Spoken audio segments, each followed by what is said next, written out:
V.I. Lenin. 11th Congress of the R.C.P. Footnote: the 11th Congress of the R.C.P. was held in Moscow on March 27 to April 2, 1922.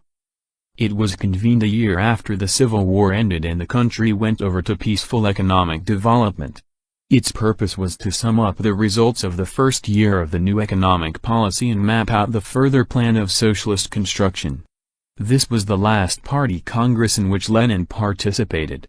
It was attended by 522 delegates with a casting vote and 165 delegates with a consultative voice. It discussed 1. The political report of the Central Committee, 2. The organization report of the Central Committee, 3. The report of the Auditing Commission, 5. The report of the Central Control Commission, 5. The report of the Communist International, 6. The Trade Unions, 7. The Red Army, 8. The Financial Policy, 9. The results of the party purge and the accompanying strengthening of the party ranks, and the co-reports on work with young people and on the press and propaganda, and 10. Elections to the Central Committee and the Central Control Commission. Lenin opened the Congress, delivered the political report of the R.C.P., a closing speech on the report and a speech closing the Congress.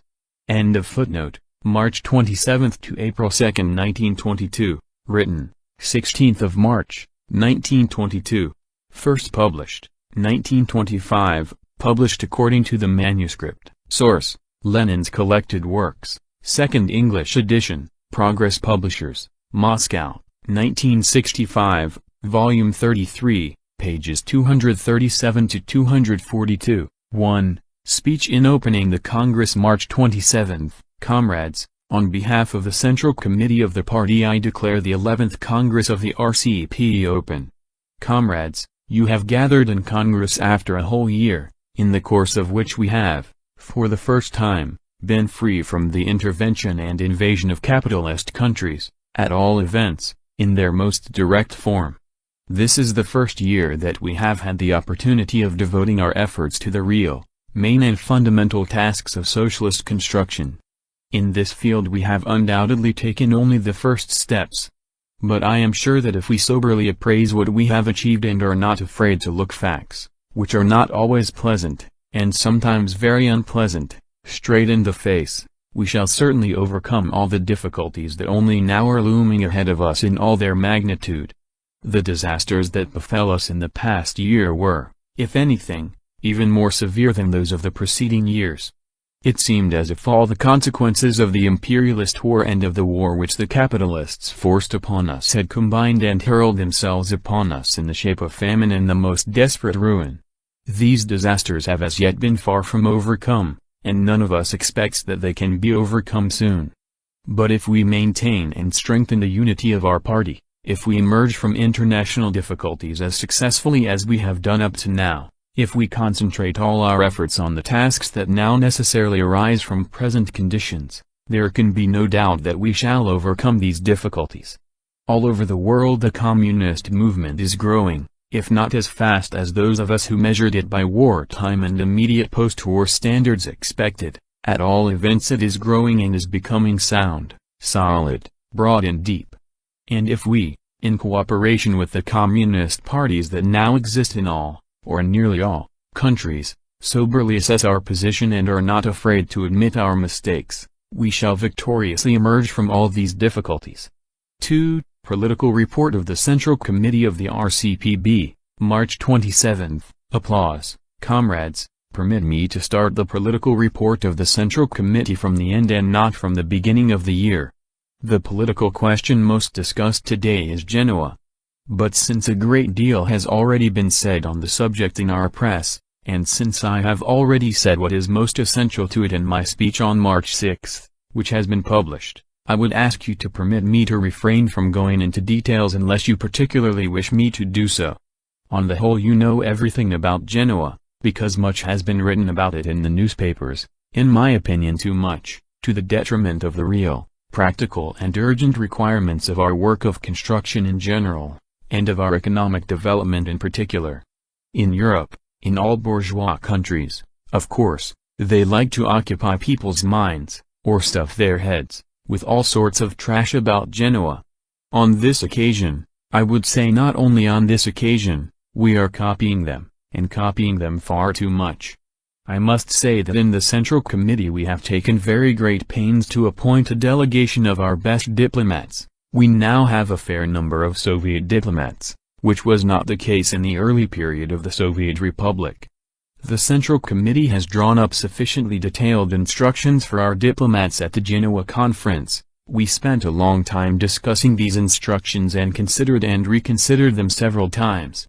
It goes without saying that the question here is, I shall not say of war, because that term is likely to be misunderstood, but at all events one of rivalry. In the bourgeois camp there is a very strong trend, much stronger than any other, that wants to wreck the Genoa Conference. There are trends which greatly favor the Genoa Conference and want it to meet at all costs.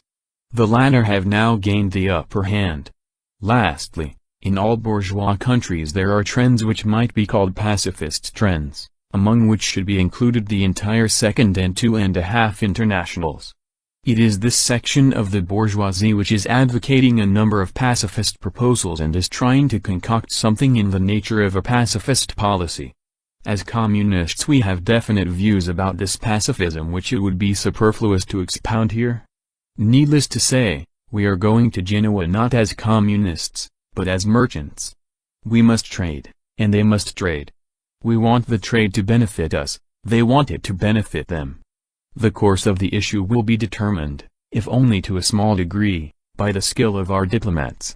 Insofar as we are going to Genoa as merchants it is obviously by no means a matter of indifference to us whether we shall deal with those people from the bourgeois camp who are inclined to settle the problem by war, or with those who are inclined towards pacifism, even the worst kind of pacifism, which from the communist viewpoint will not stand the slightest criticism. It would be a bad merchant, indeed, if he were unable to appreciate this distinction, and, by shaping his tactics accordingly, achieve practical aims. We are going to Genoa for the practical purpose of expanding trade and of creating the most favorable conditions for its successful development on the widest scale. But we cannot guarantee the success of the Genoa Conference. It would be ridiculous and absurd to give any guarantees on that score. I must say, however, that, weighing up the present possibilities of Genoa in the most sober and cautious manner, I think that it will not be an exaggeration to say that we shall achieve our object.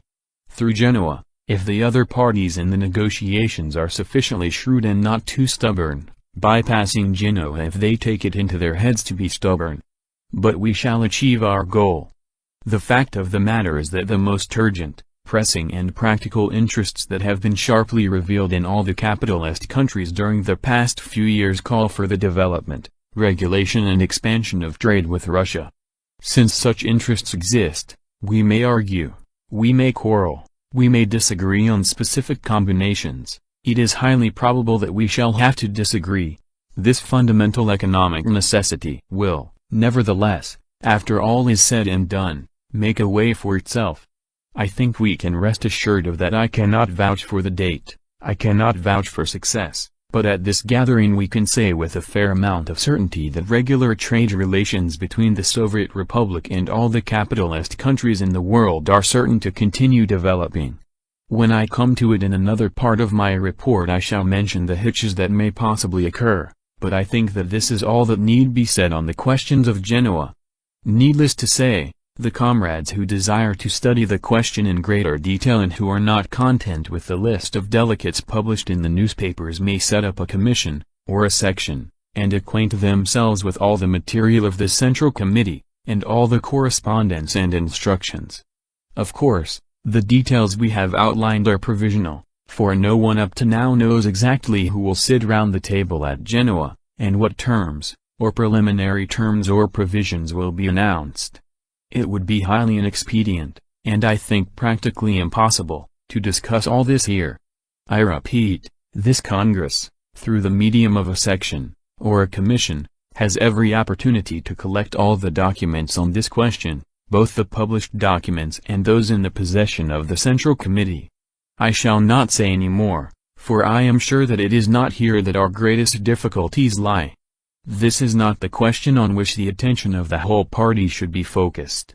The European bourgeois press is artificially and deliberately inflating and exaggerating the importance of this conference in order to deceive the masses of the working people, as 9/10 of the bourgeois press in all these free democratic countries and republics always does. We have succumbed to the influence of this press to some extent. As usual, our press still yields to the old bourgeois habits, it refuses to adopt new, socialist methods, and we have made a greater fuss about this subject than it deserves. In fact, for communists, especially for those who have lived through such stern years as we have lived through since 1917, and witnessed the formidable political combinations that have appeared in that period, Genoa does not present any great difficulties. I cannot recall any disagreement or controversy on this question either in the Central Committee or in the ranks of the party. This is natural, for there is nothing controversial here from the point of view of communists, even bearing in mind the various shades of opinion among them. I repeat, we are going to Genoa as merchants for the purpose of securing the most favorable terms for promoting the trade which has started, which is being carried on, and which, even if someone succeeded in forcibly interrupting it for a time, would inevitably continue to develop after the interruption. Hence, confining myself to these brief remarks about Genoa, I shall now proceed to deal with the issues which, in my opinion, have been the major political questions of the past year and which will be such in the ensuing year.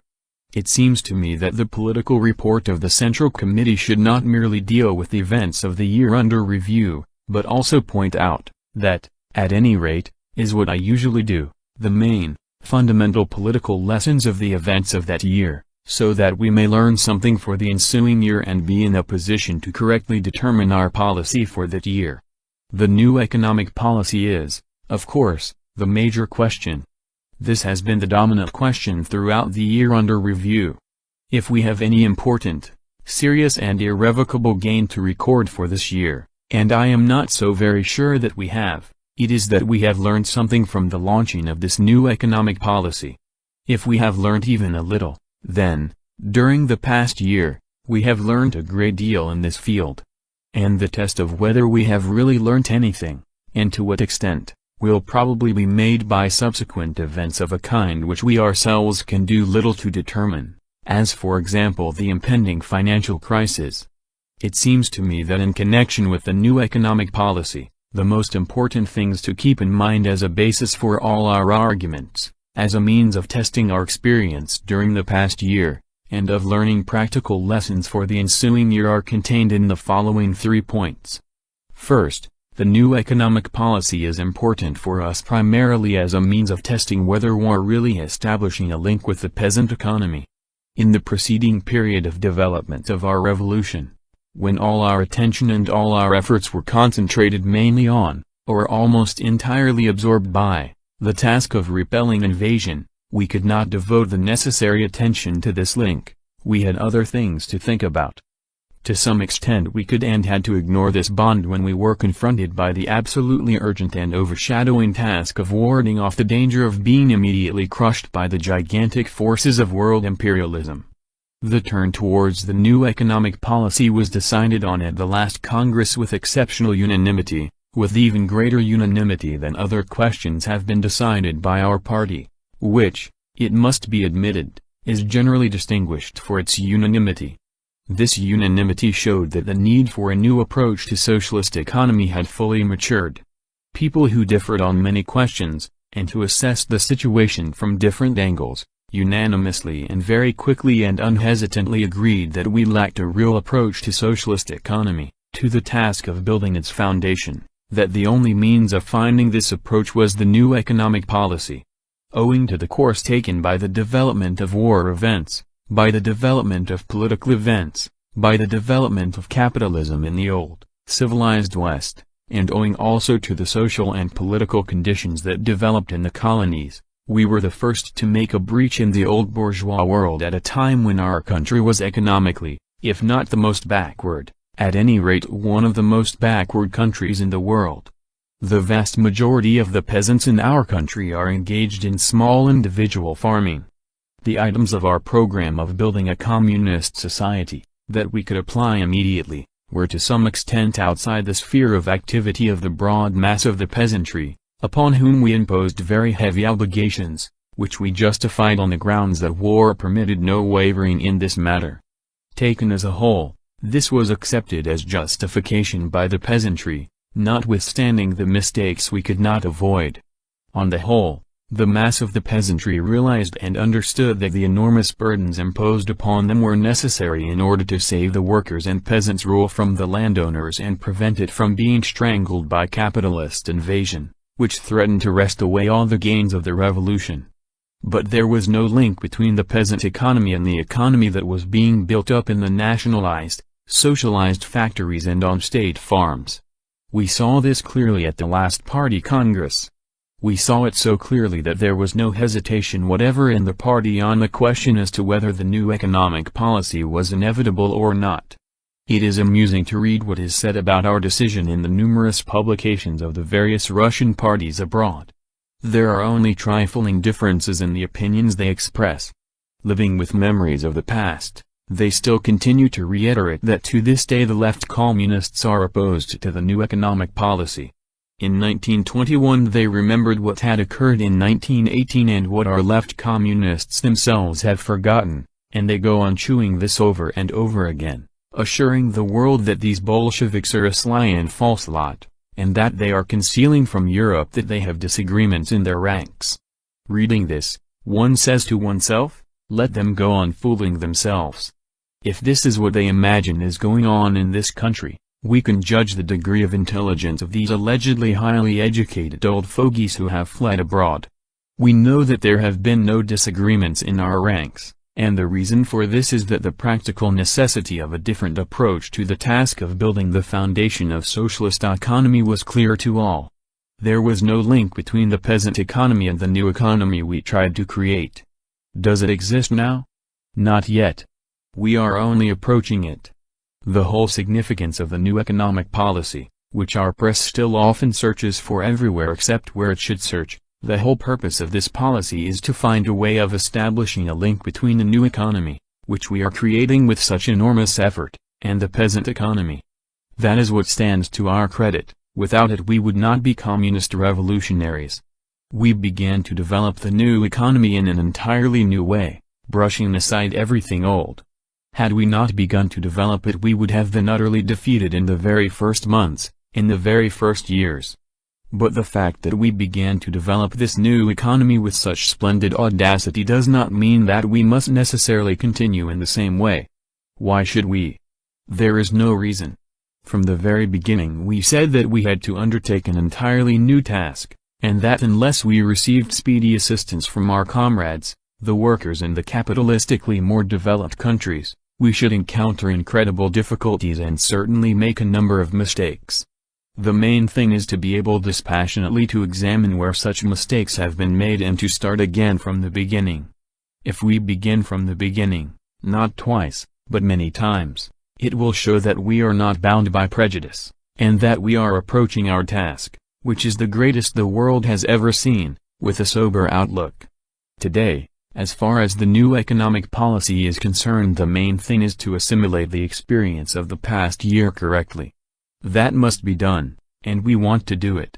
And if we want to do it, come what may, and we do want to do it, and shall do it, we must know that the problem of the new economic policy, the fundamental, decisive and overriding problem, is to establish a link between the new economy that we have begun to create, very badly, very clumsily, but have nevertheless begun to create, on the basis of an entirely new, socialist economy, of a new system of production and distribution, and the peasant economy, by which millions and millions of peasants obtain their livelihood. This link has been lacking, and we must create it before anything else.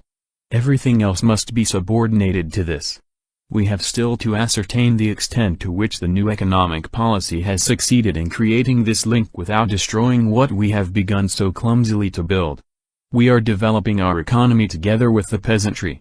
We shall have to alter it many times and organize it in such a way that it will provide a link between our socialist work on large-scale industry and agriculture and the work every peasant is doing as best he can, struggling out of poverty, without philosophizing, For how can philosophizing help him to extricate himself from his position and save him from the very real danger of a painful death from starvation? We must reveal this link so that we may see it clearly, so that all the people may see it, and so that the whole mass of the peasantry may see that there is a connection between their present severe, incredibly ruined, incredibly impoverished and painful existence and the work which is being done for the sake of remote socialist ideals. We must bring about a situation where the ordinary, rank-and-file working man realizes that he has obtained some improvement, and that he has obtained it not in the way a few peasants obtained improvements under the rule of landowners and capitalists, when every improvement, undoubtedly there were improvements and very big ones, was accompanied by insult, derision and humiliation for the muzhik, by violence against the masses, which not a single peasant has forgotten, and which will not be forgotten in Russia for decades.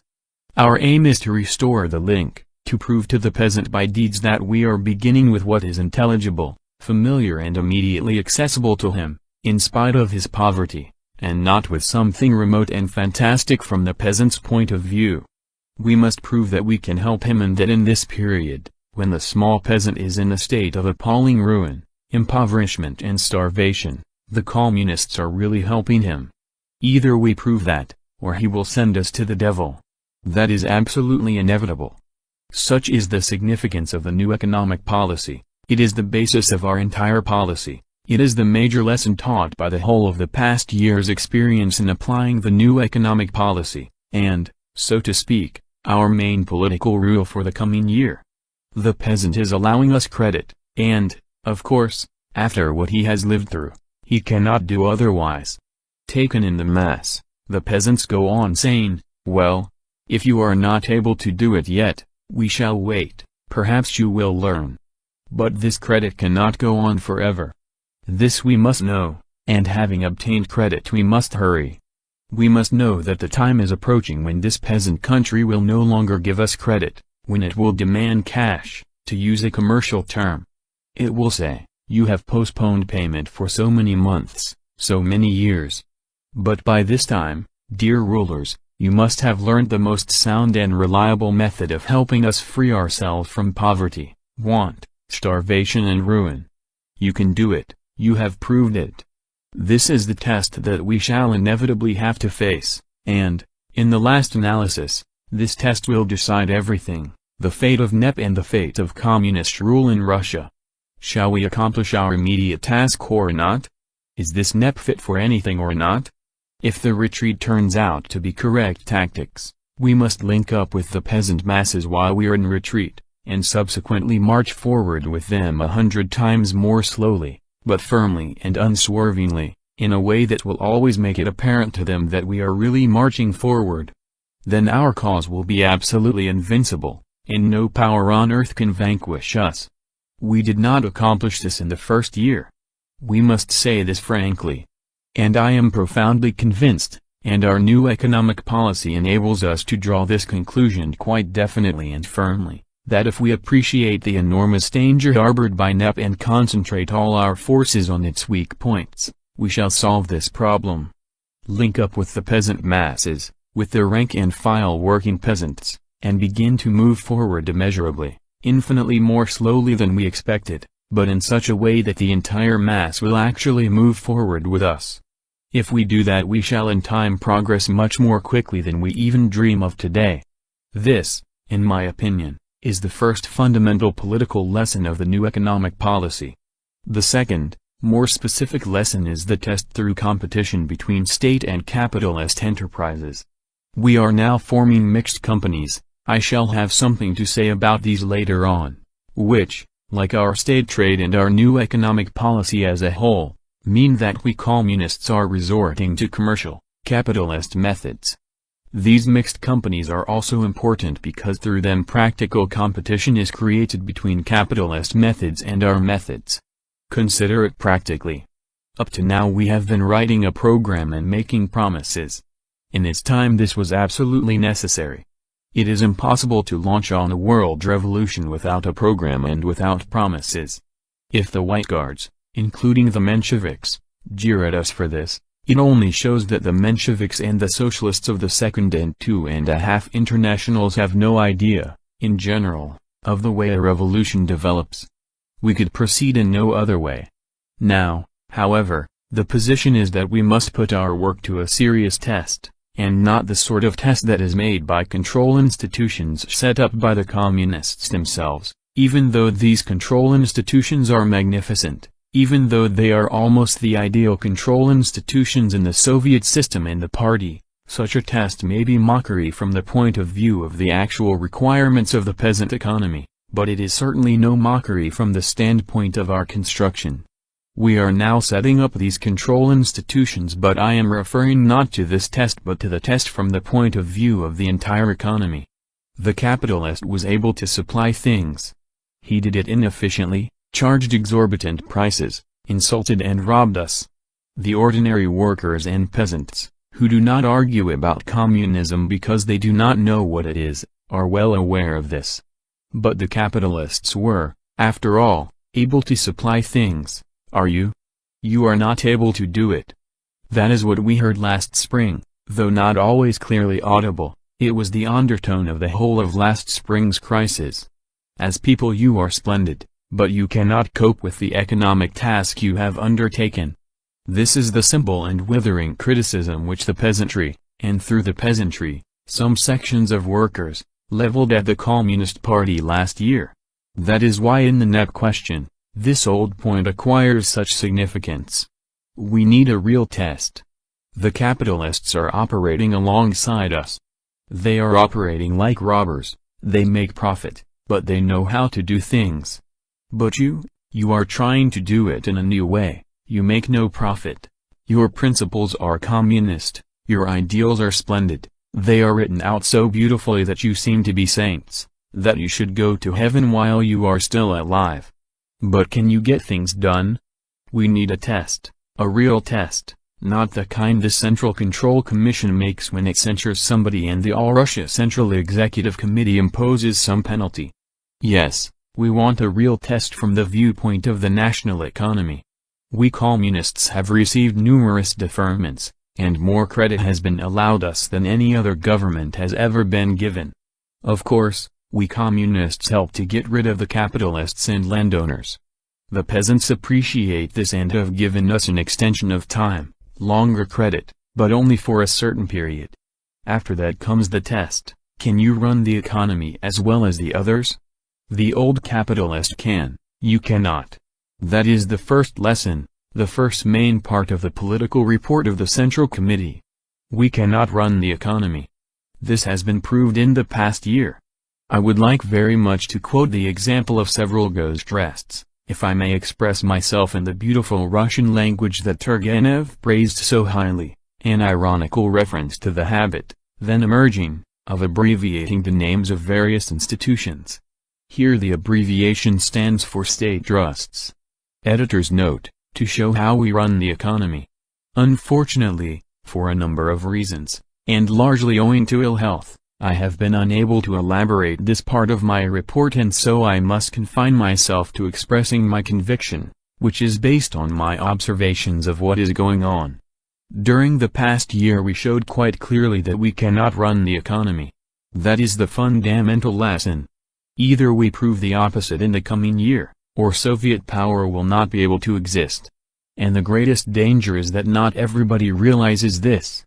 If all of us communists, the responsible officials, clearly realize that we lack the ability to run the economy, that we must learn from the very beginning, then we shall win. That, in my opinion, is the fundamental conclusion that should be drawn.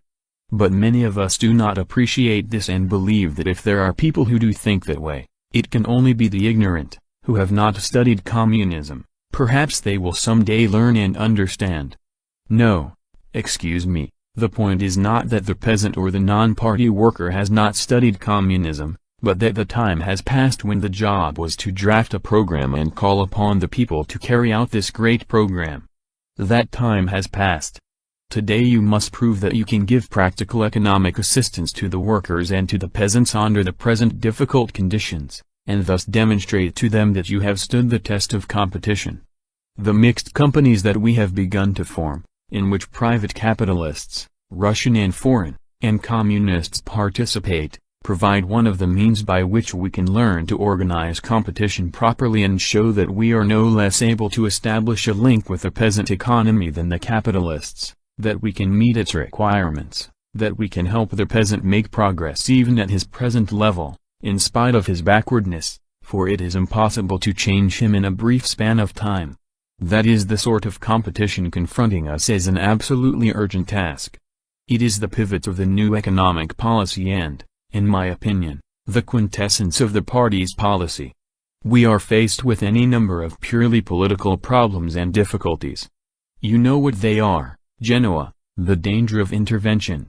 The difficulties are enormous, but they are nothing compared with this economic difficulty. We know how things are done in the political field, we have gained considerable experience, we have learned a lot about bourgeois diplomacy. It is the sort of thing the Mensheviks taught us for 15 years, and we got something useful out of it. This is not new. But here is something we must do now in the economic field. We must win the competition against the ordinary shop assistant, the ordinary capitalist, the merchant, who will go to the peasant without arguing about communism. Just imagine, he will not begin to argue about communism, but will argue in this way: if you want to obtain something, or carry on trade properly, or if you want to build, I will do the building at a high price. The communists will, perhaps, build at a higher price, perhaps even 10 times higher. It is this kind of agitation that is now the crux of the matter. Herein lies the root of economics. I repeat, thanks to our correct policy, the people allowed us a deferment of payment and credit, and this, to put it in terms of NEP, is a promissory note. But this promissory note is undated, and you cannot learn from the wording when it will be presented for redemption. Therein lies the danger. This is the specific feature that distinguishes these political promissory notes from ordinary, commercial promissory notes. We must concentrate all our attention on this, and not rest content with the fact that there are responsible and good communists in all the state trusts and mixed companies. That is of no use, because these communists do not know how to run the economy and, in that respect, are inferior to the ordinary capitalist salesmen, who have received their training in big factories and big firms. But we refuse to admit this. In this field communist conceit, komchvanstvo, literally, conceit. Editor's note, to use the great Russian language again, still persists. The whole point is that the responsible communists, even the best of them, who are unquestionably honest and loyal, who in the old days suffered penal servitude and did not fear death, do not know how to trade, because they are not businessmen, they have not learned to trade, do not want to learn, and do not understand that they must start learning from the beginning. Communists, revolutionaries who have accomplished the greatest revolution in the world, on whom the eyes of, if not 40 pyramids, then, at all events, 40 European countries are turned in the hope of emancipation from capitalism, must learn from ordinary salesmen. But these ordinary salesmen have had 10 years warehouse experience and know the business, whereas the responsible communists and devoted revolutionaries do not know the business, and do not even realize that they do not know it. And so, comrades, if we do away with at least this elementary ignorance, we shall achieve a tremendous victory. We must leave this Congress with the conviction that we are ignorant of this business and with the resolve to start learning it from the bottom.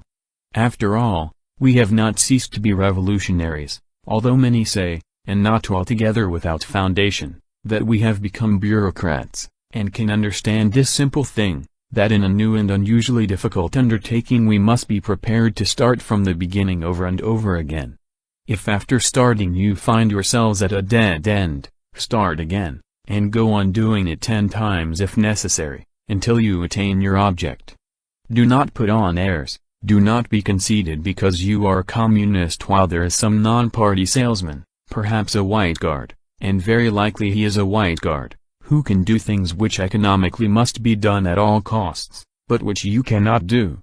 If you, responsible communists, who have hundreds of ranks and titles and wear communist and Soviet orders, realize this, you will attain your object, because this is something that can be learned. We have some successes. even if only very tiny ones, to record for the past year, but they are insignificant.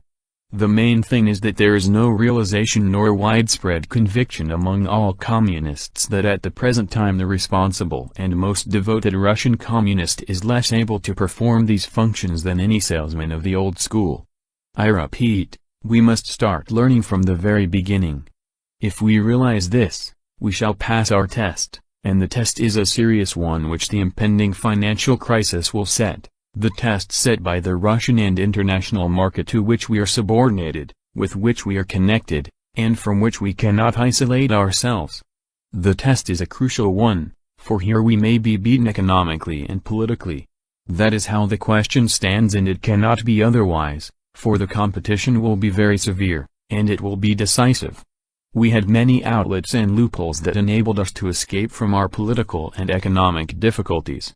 We can proudly say that up to now we have been able to utilize these outlets and loopholes in various combinations corresponding to the varying circumstances. But how we have no other outlets? Permit me to say this to you without exaggeration, because in this respect it is really the last and decisive battle, not against international capitalism, against that we shall yet have many last and decisive battles, but against Russian capitalism. Against the capitalism that is growing out of the small peasant economy, the capitalism that is fostered by the latter. Here we shall have a fight on our hands in the immediate future, and the date of it cannot be fixed exactly. Here the last and decisive battle is impending. Here there are no political or any other flanking movements that we can undertake, because this is a test in competition with private capital. Either we pass this test in competition with private capital, or we fail completely. To help us pass it we have political power and a host of economic and other resources. We have everything you want except ability. We lack ability. And if we learn this simple lesson from the experience of last year and take it as our guiding line for the whole of 1922, we shall conquer this difficulty, too, in spite of the fact that it is much greater than the previous difficulty, for it rests upon ourselves. It is not like some external enemy. The difficulty is that we ourselves refuse to admit the unpleasant truth forced upon us. We refuse to undertake the unpleasant duty that the situation demands of us, namely, to start learning from the beginning. That, in my opinion, is the second lesson that we must learn from the new economic policy. The third, supplementary lesson is on the question of state capitalism. It is a pity Comrade Bukharin is not present at the Congress. I should have liked to argue with him a little, but that had better be postponed to the next Congress. On the question of state capitalism, I think that generally our press and our party make the mistake of dropping into intellectualism, into liberalism. We philosophize about how state capitalism is to be interpreted, and look into old books. But in those old books you will not find what we are discussing. They deal with the state capitalism that exists under capitalism. Not a single book has been written about state capitalism under communism. It did not occur even to Marx to write a word on this subject, and he died without leaving a single precise statement or definite instruction on it. That is why we must overcome the difficulty entirely by ourselves. And if we make a general mental survey of our press and see what has been written about state capitalism, as I tried to do when I was preparing this report, we shall be convinced that it is missing the target, that it is looking in an entirely wrong direction. The state capitalism discussed in all books on economics is that which exists under the capitalist system, where the state brings under its direct control certain capitalist enterprises. But ours is a proletarian state. It rests on the proletariat, it gives the proletariat all political privileges, and through the medium of the proletariat it attracts to itself the lower ranks of the peasantry. You remember that we began this work through the Poor Peasants' Committees. That is why very many people are misled by the term state capitalism. To avoid this we must remember the fundamental thing that state capitalism in the form we have here is not dealt with in any theory, or in any books, for the simple reason that all the usual concepts connected with this term are associated with bourgeois rule in capitalist society. Our society is one which has left the rails of capitalism, but has not yet got onto new rails. The state in this society is not ruled by the bourgeoisie, but by the proletariat.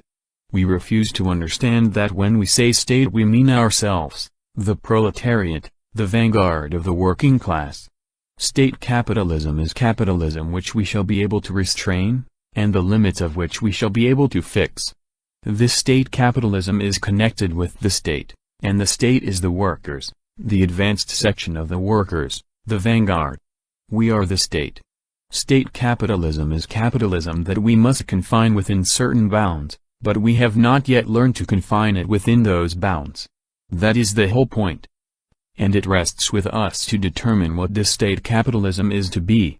We have sufficient, quite sufficient political power, we also have sufficient economic resources at our command, but the vanguard of the working class which has been brought to the forefront to directly supervise, to determine the boundaries, to demarcate, to subordinate and not be subordinated itself, lacks sufficient ability for it. All that is needed here is ability, and that is what we do not have. Never before in history has there been a situation in which the proletariat, the revolutionary vanguard, possessed sufficient political power and had state capitalism existing alongside it. The whole question turns on our understanding that this is the capitalism that we can and must permit, that we can and must confine within certain bounds, for this capitalism is essential for the broad masses of the peasantry and for private capital, which must trade in such a way as to satisfy the needs of the peasantry. We must organize things in such a way as to make possible the customary operation of capitalist economy and capitalist exchange, because this is essential for the people.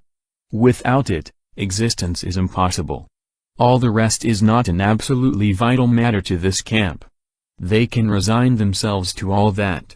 You communists, you workers, you, the politically enlightened section of the proletariat, which undertook to administer the state, must be able to arrange it so that the state, which you have taken into your hands, shall function the way you want it to. Well, we have lived through a year, the state is in our hands, but has it operated the new economic policy in the way we wanted in this past year? No. But we refuse to admit that it did not operate in the way we wanted. How did it operate? The machine refused to obey the hand that guided it. It was like a car that was going not in the direction the driver desired, but in the direction someone else desired, as if it were being driven by some mysterious, lawless hand, God knows whose, perhaps of a profiteer, or of a private capitalist, or of both. Be that as it may, the car is not going quite in the direction the man at the wheel imagines, and often it goes in an altogether different direction. This is the main thing that must be remembered in regard to state capitalism. In this main field we must start learning from the very beginning, and only when we have thoroughly understood and appreciated this can we be sure that we shall learn. Now I come to the question of halting the retreat, a question I dealt with in my speech at the Congress of Metal Workers. Since then I have not heard any objection, either in the party press, or in private letters from comrades, or in the Central Committee. The Central Committee approved my plan, which was, that in the report of the Central Committee to the present Congress strong emphasis should be laid on calling a halt to this retreat and that the Congress should give binding instructions on behalf of the whole party accordingly. For a year we have been retreating. On behalf of the party we must now call a halt. The purpose pursued by the retreat has been achieved. This period is drawing, or has drawn, to a close. We now have a different objective, that of regrouping our forces. We have reached a new line. On the whole, we have conducted the retreat in fairly good order. True, not a few voices were heard from various sides which tried to convert this retreat into a stampede. Some, for example, several members of the group which bore the name of Workers' Opposition, I don't think they had any right to that name, argued that we were not retreating properly in some sector or other. Owing to their excessive zeal they found themselves at the wrong door, and now they realize it. At that time they did not see that their activities did not help us to correct our movement, but merely had the effect of spreading panic and hindering our effort to beat a disciplined retreat. Retreat is a difficult matter, especially for revolutionaries who are accustomed to advance, especially when they have been accustomed to advance with enormous success for several years. Especially if they are surrounded by revolutionaries in other countries who are longing for the time when they can launch an offensive. Seeing that we were retreating, Several of them burst into tears in a disgraceful and childish manner, as was the case at the last extended plenary meeting of the Executive Committee of the Communist International.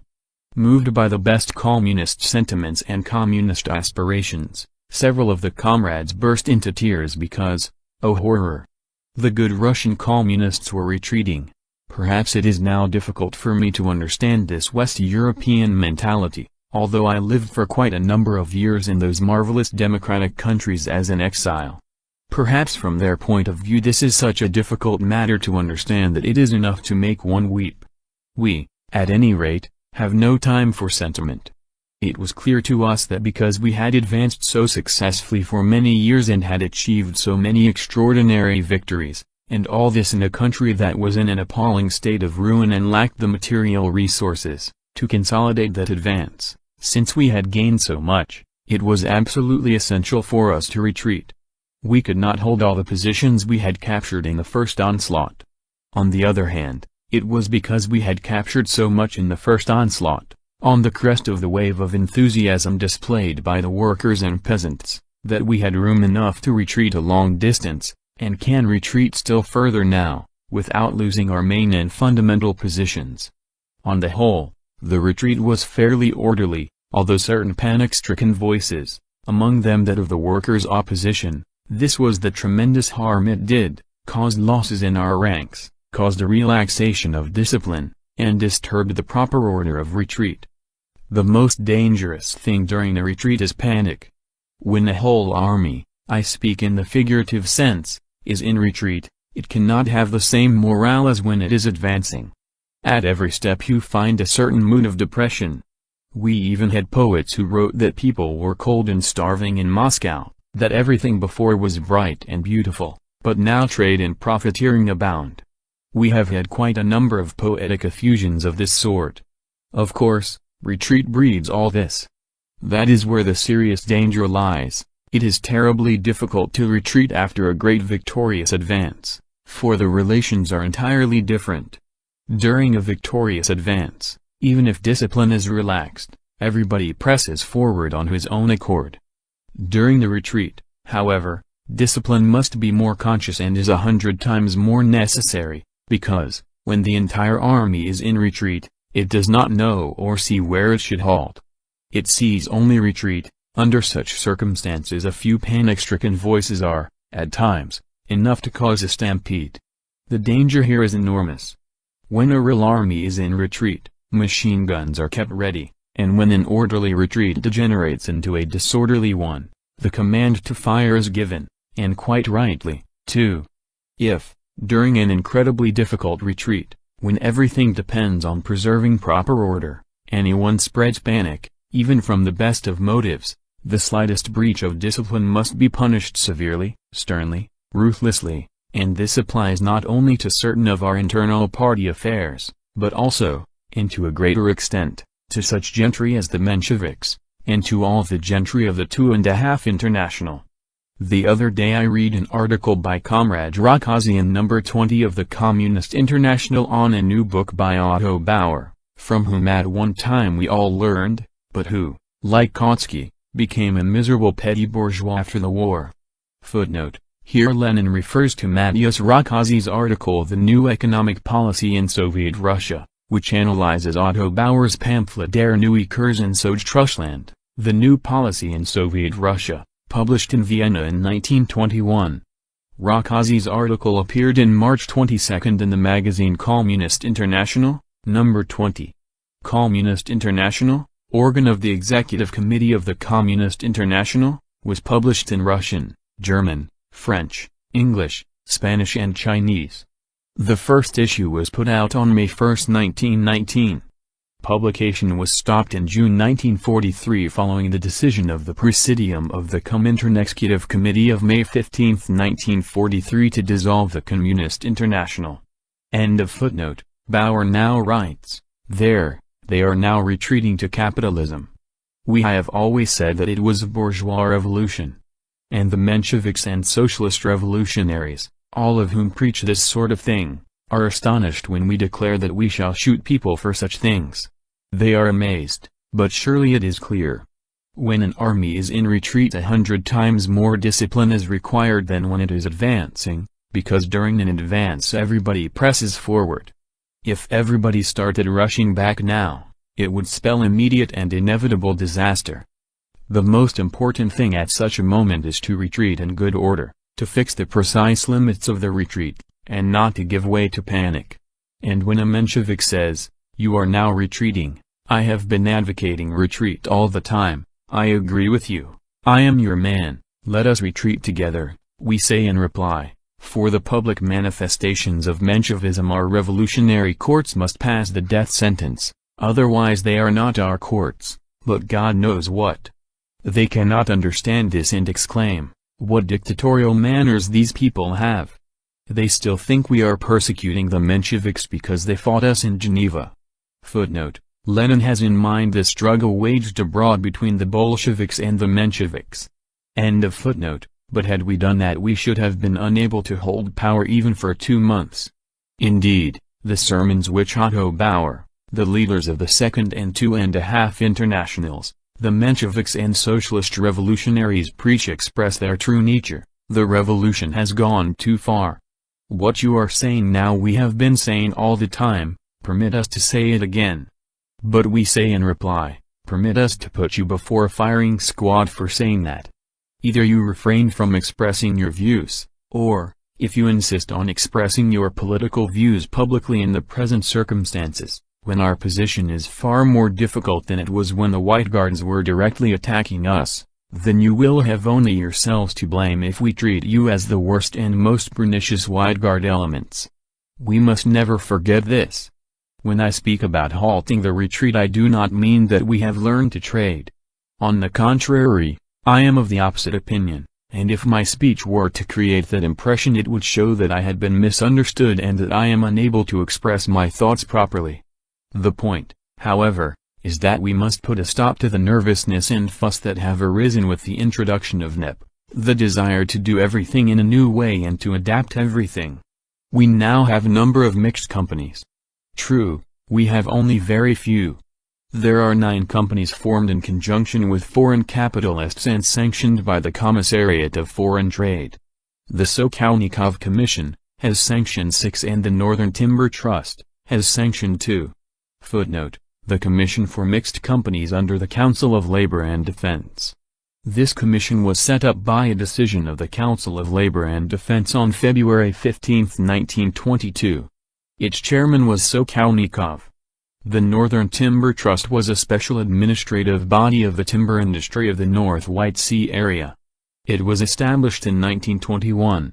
End of footnote. Thus we now have 17 companies with an aggregate capital amounting to many millions, sanctioned by several government departments. Of course, there is plenty of confusion with all these departments, so that some slip here is also possible. At any rate we have formed companies jointly with Russian and foreign capitalists. There are only a few of them. But this small but practical start shows that the communists have been judged by what they do. They have not been judged by such high institutions as the Central Control Commission and the All-Russia Central Executive Committee. The Central Control Commission is a splendid institution, of course, and we shall now give it more power. For all that, the judgment these institutions pass on communists is not, just imagine, recognized on the international market. Laughter. But now that ordinary Russian and foreign capitalists are joining the communists and forming mixed companies, we say, we can do things after all, bad as it is, meager as it is, we have got something for a start. True, it is not very much. Just think of it. A year has passed since we declared that we would devote all our energy, and it is said that we have a great deal of energy, to this matter, and in this year we have managed to form only 17 companies. This shows how devilishly clumsy and inept we are, how much Oblomovism still remains, for which we shall inevitably get a good thrashing. For all that, I repeat, a start, a reconnaissance has been made. The capitalists would not agree to have dealings with us if the elementary conditions for their operations did not exist. Even if only a very small section of them has agreed to this, it shows that we have scored a partial victory. Of course, they will cheat us in these companies, cheat us so that it will take several years before matters are straightened out. But that does not matter. I do not say that that is a victory, it is a reconnaissance, which shows that we have an arena, we have a terrain, and can now stop the retreat. The reconnaissance has revealed that we have concluded an insignificant number of agreements with capitalists, but we have concluded them for all that. We must learn from that and continue our operations. In this sense we must put a stop to nervousness, screaming and fuss. We received notes and telephone messages, one after another asking, now that we have NEP, may we be reorganized too? Everybody is bustling, and we get utter confusion. Nobody is doing any practical work, everybody is continuously arguing about how to adapt oneself to NEP, but no practical results are forthcoming.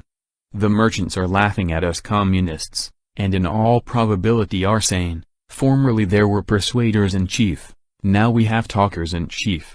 Footnote: Persuader-in-chief was the nickname given by the soldiers to F. Kerensky, then the War and Navy Minister of the Provisional Government, for trying to persuade the soldiers to start an offensive when he toured the front in the summer of 1917. This attempt was made on orders from the Anglo-French imperialists and the Russian bourgeoisie. End of footnote. That the capitalists gloated over the fact that we started late, that we were not sharp enough, of that there need not be the slightest doubt. In this sense, I say, these instructions must be endorsed in the name of the Congress. The retreat is at an end. The principal methods of operation, of how we are to work with the capitalists, are outlined. We have examples, even if an insignificant number.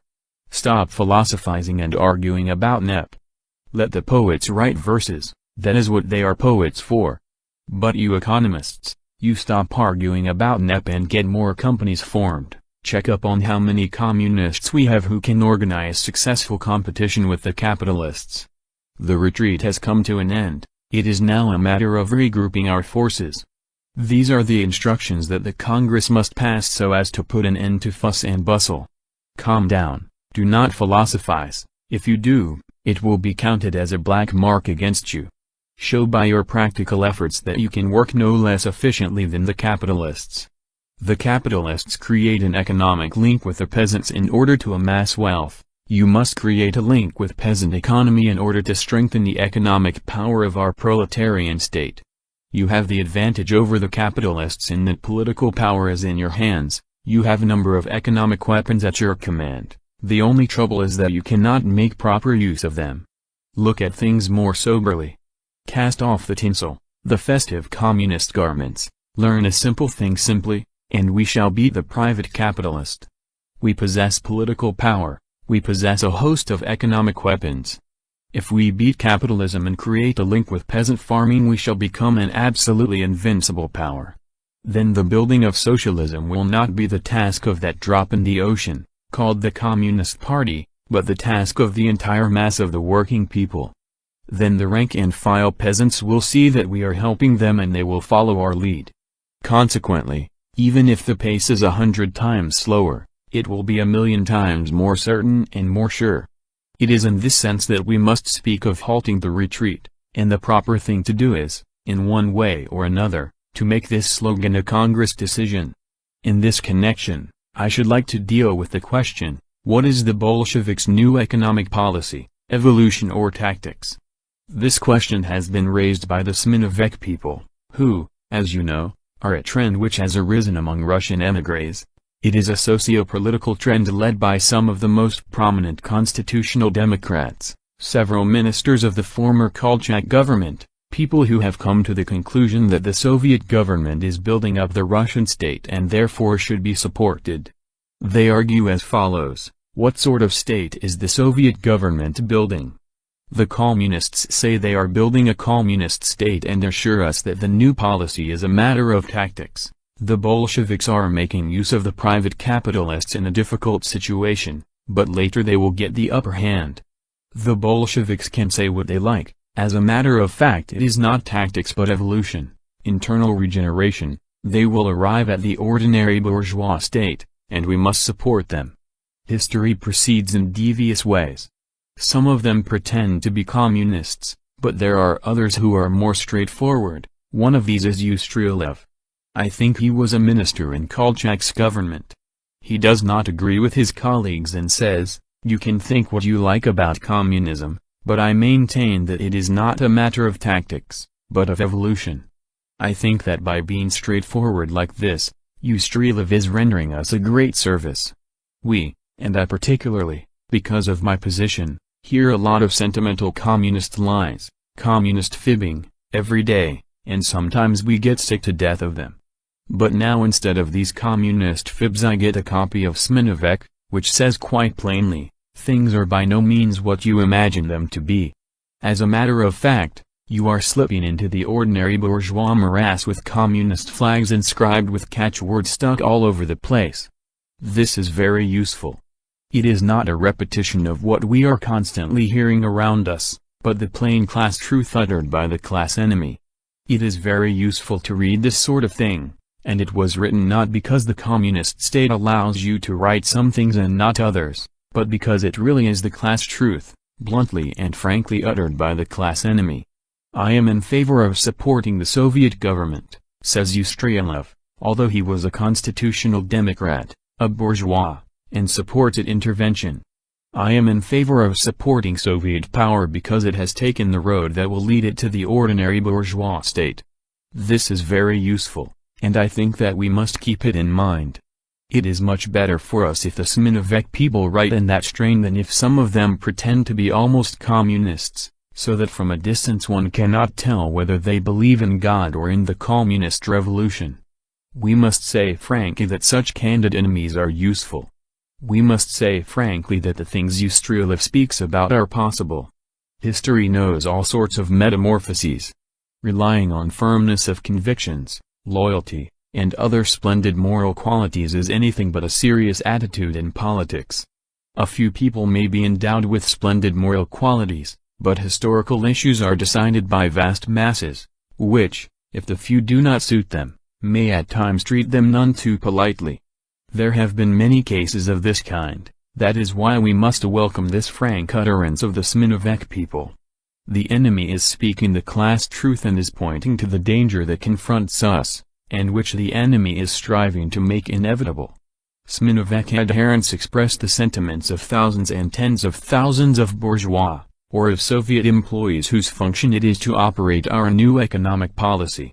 This is the real and main danger. And that is why attention must be concentrated mainly on the question, who will win? I have spoken about competition. No direct onslaught is being made on us now, nobody is clutching us by the throat. True, we have yet to see what will happen tomorrow, but today we are not being subjected to armed attack. Nevertheless, the fight against capitalist society has become 100 times more fierce and perilous, because we are not always able to tell enemies from friends. When I spoke about communist competition, what I had in mind were not communist sympathies but the development of economic forms and social systems. This is not competition but, if not the last, then nearly the last, desperate, furious, life and death struggle between capitalism and communism. And here we must squarely put the question, wherein lies our strength and what do we lack? We have quite enough political power. I hardly think there is anyone here who will assert that on such and such a practical question, in such and such a business institution, the communists, the Communist Party, lack sufficient power. There are people who think only of this, but these people are hopelessly looking backward and cannot understand that one must look ahead. The main economic power is in our hands. All the vital large enterprises, the railways, etc., are in our hands. The number of leased enterprises, although considerable in places, is on the whole insignificant, altogether it is infinitesimal compared with the rest. The economic power in the hands of the proletarian state of Russia is quite adequate to ensure the transition to communism. What then is lacking? Obviously, what is lacking is culture among the stratum of the communists who perform administrative functions. If we take Moscow with its 4,700 communists in responsible positions, and if we take that huge bureaucratic machine, that gigantic heap, we must ask, who is directing whom? I doubt very much whether it can truthfully be said that the communists are directing that heap. To tell the truth, they are not directing, they are being directed. Something analogous happened here to what we were told in our history lessons when we were children. Sometimes one nation conquers another, the nation that conquers is the conqueror and the nation that is vanquished is the conquered nation. This is simple and intelligible to all. But what happens to the culture of these nations? Here things are not so simple. If the conquering nation is more cultured than the vanquished nation, the former imposes its culture upon the latter, but if the opposite is the case, the vanquished nation imposes its culture upon the conqueror. Has not something like this happened in the capital of the RSFSR? Have the 4,700 communists, nearly a whole army division, and all of them the very best, come under the influence of an alien culture? True, there may be the impression that the vanquished have a high level of culture. But that is not the case at all. Their culture is miserable, insignificant, but it is still at a higher level than ours. Miserable and low as it is higher than that of our responsible communist administrators, for the latter lack administrative ability. Communists who are put at the head of departments, and sometimes artful saboteurs deliberately put them in these positions in order to use them as a shield, are often fooled. This is a very unpleasant admission to make, or, at any rate, not a very pleasant one, but I think we must admit it, for at present this is the salient problem. I think that this is the political lesson of the past year, and it is around this that the struggle will rage in 1922. Will the responsible communists of the RSFSR, and of the Russian Communist Party realize that they cannot administer, that they only imagine they are directing, but are, actually, being directed? If they realize this they will learn, of course, for this business can be learned. But one must study hard to learn it, and our people are not doing this. They scatter orders and decrees right and left, but the result is quite different from what they want. The competition and rivalry that we have placed on the order of the day by proclaiming NEP is a serious business. It appears to be going on in all government offices, but as a matter of fact it is one more form of the struggle between two irreconcilably hostile classes.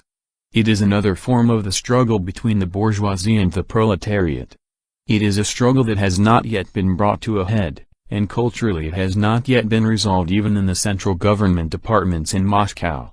Very often the bourgeois officials know the business better than our best communists, who are invested with authority and have every opportunity, but who cannot make the slightest use of their rights and authority. I should like to quote a passage from a pamphlet by Alexander Todorsky. Footnote: Alexander Todorsky's book A Year with a Rifle and a Plow was published in 1918 by the Vysygonsky Executive Committee of Soviets, Dvor. Lenin speaks of this book in his article A Little Picture in Illustration of Big Problems, see present edition, volume 28, pages 386–89. End of footnote. It was published in Vysygonsky. There is an UIS town of that name in Dvor, on the first anniversary of the Soviet Revolution in Russia, on November 7, 1918, a long, long time ago. Evidently this Vysygonsky comrade is a member of the party. I read the pamphlet a long time ago and cannot say for certain. He describes how he set to work to equip 2 Soviet factories, and for this purpose enlisted the services of 2 bourgeois. He did this in the way these things were done at that time, threatened to imprison them and to confiscate all their property. They were enlisted for the task of restoring the factories. We know how the services of the bourgeoisie were enlisted in 1918, so there is no need for me to go into details. The methods we are now using to enlist the bourgeoisie are different. But here is the conclusion he arrived at: this is only half the job. It is not enough to defeat the bourgeoisie, to overpower them, they must be compelled to work for us. Now these are remarkable words. They are remarkable for they show that even in the town of Vysygonsky, even in 1918, there were people who had a correct understanding of the relationship between the victorious proletariat and the vanquished bourgeoisie. When we rap the exploiters' knuckles, render them innocuous, overpower them, it is only half the job. In Moscow, However, 90 out of 100 responsible officials imagine that all we have to do is to overpower, render innocuous and wrap knuckles. What I have said about the Mensheviks, socialist revolutionaries and White Guards is very often interpreted solely as rendering innocuous, wrapping knuckles, and, perhaps, not only the knuckles, but some other place, and overpowering. But that is only half the job. It was only half the job even in 1918, when this was written by the Vesigonsk Comrade. Now it is even less than 1/4. We must make these hands work for us, and not have responsible communists at the head of departments, enjoying rank and title, but actually swimming with the stream together with the bourgeoisie. That is the whole point. The idea of building communist society exclusively with the hands of the communists is childish, absolutely childish. We communists are but a drop in the ocean of the people. We shall be able to lead the people along the road we have chosen only if we correctly determine it, not only from the standpoint of its direction in world history. From that point of view we have determined the road quite correctly, and this is corroborated by the situation in every country. We must also determine it correctly for our own native land, for our country. But the direction in world history is not the only factor. Other factors are whether there will be intervention or not, and whether we shall be able to supply the peasants with goods in exchange for their grain. The peasants will say, "You are splendid fellows, you defended our country. That is why we obeyed you. But if you cannot run the show, get out." Yes, that is what the peasants will say. We communists shall be able to direct our economy if we succeed in utilizing the hands of the bourgeoisie in building up this economy of ours, and in the meantime learn from these bourgeoisie and guide them along the road we want them to travel. But when a communist imagines that he knows everything, when he says, "I am a responsible communist, I have beaten enemies far more formidable than any salesman. We have fought at the front and have beaten far more formidable enemies," it is this prevailing mood that is doing us great harm. Rendering the exploiters innocuous, wrapping them over the knuckles, clipping their wings is the least important part of the job. That must be done, and our state political administration and our courts must do it more vigorously than they have up to now. They must remember that they are proletarian courts surrounded by enemies the world over. This is not difficult, and in the main we have learned to do it. Here a certain amount of pressure must be exercised, but that is easy. To win the second part of the victory, that is, to build communism with the hands of non-communists, to acquire the practical ability to do what is economically necessary, we must establish a link with peasant farming. We must satisfy the peasant, so that he will say, hard, bitter and painful as starvation is, I see a government that is an unusual one, is no ordinary one, but is doing something practically useful, something tangible. We must see to it that the numerous elements with whom we are cooperating, and who far exceed us in number, work in such a way as to enable us to supervise them. We must learn to understand this work, and direct their hands so that they do something useful for communism. This is the key point of the present situation, for although individual communists have understood and realized that it is necessary to enlist the non-party people for this work, the rank and file of our party have not. Many circulars have been written, much has been said about this, but has anything been accomplished during the past year? Nothing. Not 5 party committees out of 100 can show practical results. This shows how much we lag behind the requirements of the present time, how much we are still living in the traditions of 1918 and 1919. Those were great years, a great historical task was then accomplished. But if we only look back on those years and do not see the task that now confronts us, we shall be doomed, certainly and absolutely. And the whole point is that we refuse to admit it. I should now like to give 2 practical examples to illustrate how we administer. I have said already that it would be more correct to take one of the state trusts as an example, but I must ask you to excuse me for not being able to apply this proper method, for to do so it would have been necessary to study the concrete material concerning at least one state trust. Unfortunately, I have been unable to do that, and so I will take 2 small examples. One example is the accusation of bureaucracy leveled at the People's Commissariat of Foreign Trade by the Moscow Consumers Cooperative Society. The other example I will take from the Donets Basin. The first example is not quite relevant, I am unable to find a better, but it will serve to illustrate my main point. As you know from the newspapers, I have been unable to deal with affairs directly during these past few months. I have not been attending the Council of People's Commissars, or the Central Committee. During the short and rare visits I made to Moscow I was struck by the desperate and terrible complaints leveled at the People's Commissariat of Foreign Trade. I have never doubted for a moment that the People's Commissariat of Foreign Trade functions badly and that it is tied up with red tape. But when the complaints became particularly bitter I tried to investigate the matter, to take a concrete example and for once get to the bottom of it, to ascertain the cause, to ascertain why the machine was not working properly. The MCCS wanted to purchase a quantity of canned goods. A French citizen appeared and offered some. I do not know whether he did it in the interests of the international policy and with the knowledge of the leadership of the Entente countries, or with the approval of Poincaré and the other enemies of the Soviet government. I think our historians will investigate and make this clear after the Genoa conference, but the fact is that the French bourgeoisie took not only a theoretical, but also a practical interest in this business, as a French bourgeois turned up in Moscow with an offer of canned goods. Moscow is starving, in the summer the situation will be worse, no meat has been delivered, and knowing the merits of our People's Commissariat of Railways, probably none will be delivered. An offer is made to sell canned meat for Soviet currency, whether the meat is entirely bad or not will be established by a future investigation. What could be simpler? But if the matter is approached in the Soviet way, it turns out to be not so simple after all.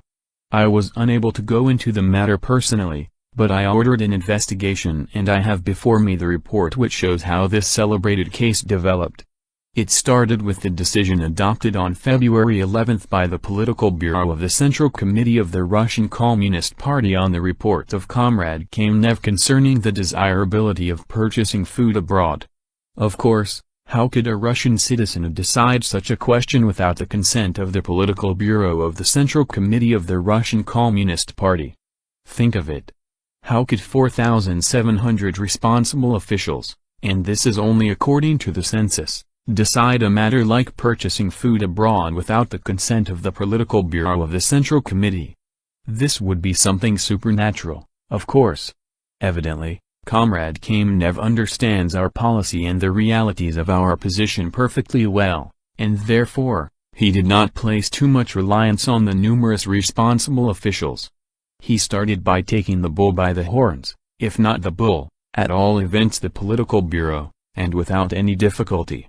I did not hear that there was any discussion over the matter, obtained a resolution stating, to call the attention of the People's Commissariat of Foreign Trade to the desirability of importing food from abroad, the import duties, etc. The attention of the People's Commissariat of Foreign Trade was drawn to this.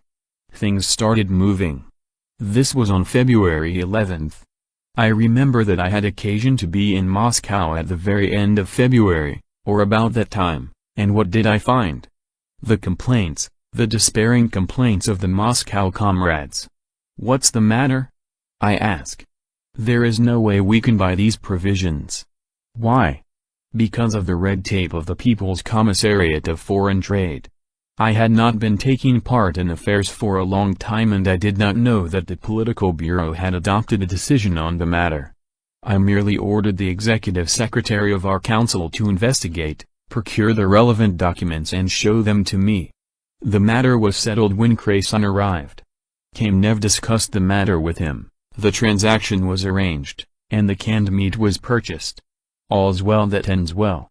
I have not the least doubt that Kamenev and Krasin can come to an understanding and correctly determine the political line desired by the Political Bureau of the Central Committee of the Russian Communist Party. If the political line on commercial matters were decided by Kamenev and Krasin, ours would be the best Soviet republic in the world. But Kamenev, a member of the Political Bureau, and Krasin, the latter is busy with diplomatic affairs connected with Genoa, affairs which have entailed an enormous, An excessive amount of labor cannot be dragged into every transaction, dragged into the business of buying canned goods from a French citizen. That is not the way to work. This is not new, not economic, and not a policy, but sheer mockery. Now I have the report of the investigation into this matter. In fact, I have two reports. One, the report of the investigation made by Gorbanov, the executive secretary of the Council of People's Commissars, and his assistant, Miroshnikov, and the other, the report of the investigation made by the state political administration. I do not know why the latter interested itself in the matter, and I am not quite sure whether it was proper for it to do so, but I will not go into that now, because I am afraid this might entail another investigation. The important thing is that material on the matter has been collected and I now have it before me. On arriving in Moscow at the end of February I heard bitter complaints: we cannot buy the canned goods, although in Libya there was a ship with a cargo of canned goods, and the owners were prepared to take Soviet currency for real canned goods.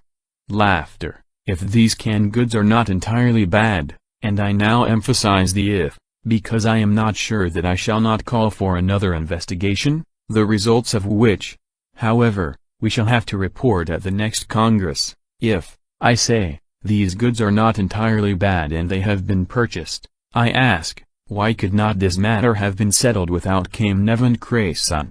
From the report I have before me I gather that one responsible communist sent another responsible communist to the devil. I also gather from this report that one responsible communist said to another responsible communist, "From now on I shall not talk to you except in the presence of a lawyer."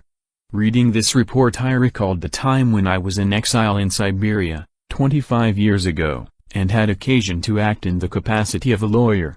I was not a certified lawyer, because, being summarily exiled, I was not allowed to practice, but as there was no other lawyer in the region, people came and confided their troubles to me. But sometimes I had the greatest difficulty in understanding what the trouble was. A woman would come and, of course, start telling me a long story about her relatives, and it was incredibly difficult to get from her what she really wanted. I said to her, "Bring me a copy." She went on with her endless and pointless story. When I repeated, "Bring me a copy," she left, complaining, "He won't hear what I have to say unless I bring a copy." In our colony we had a hearty laugh over this copy. I was able, however, to make some progress.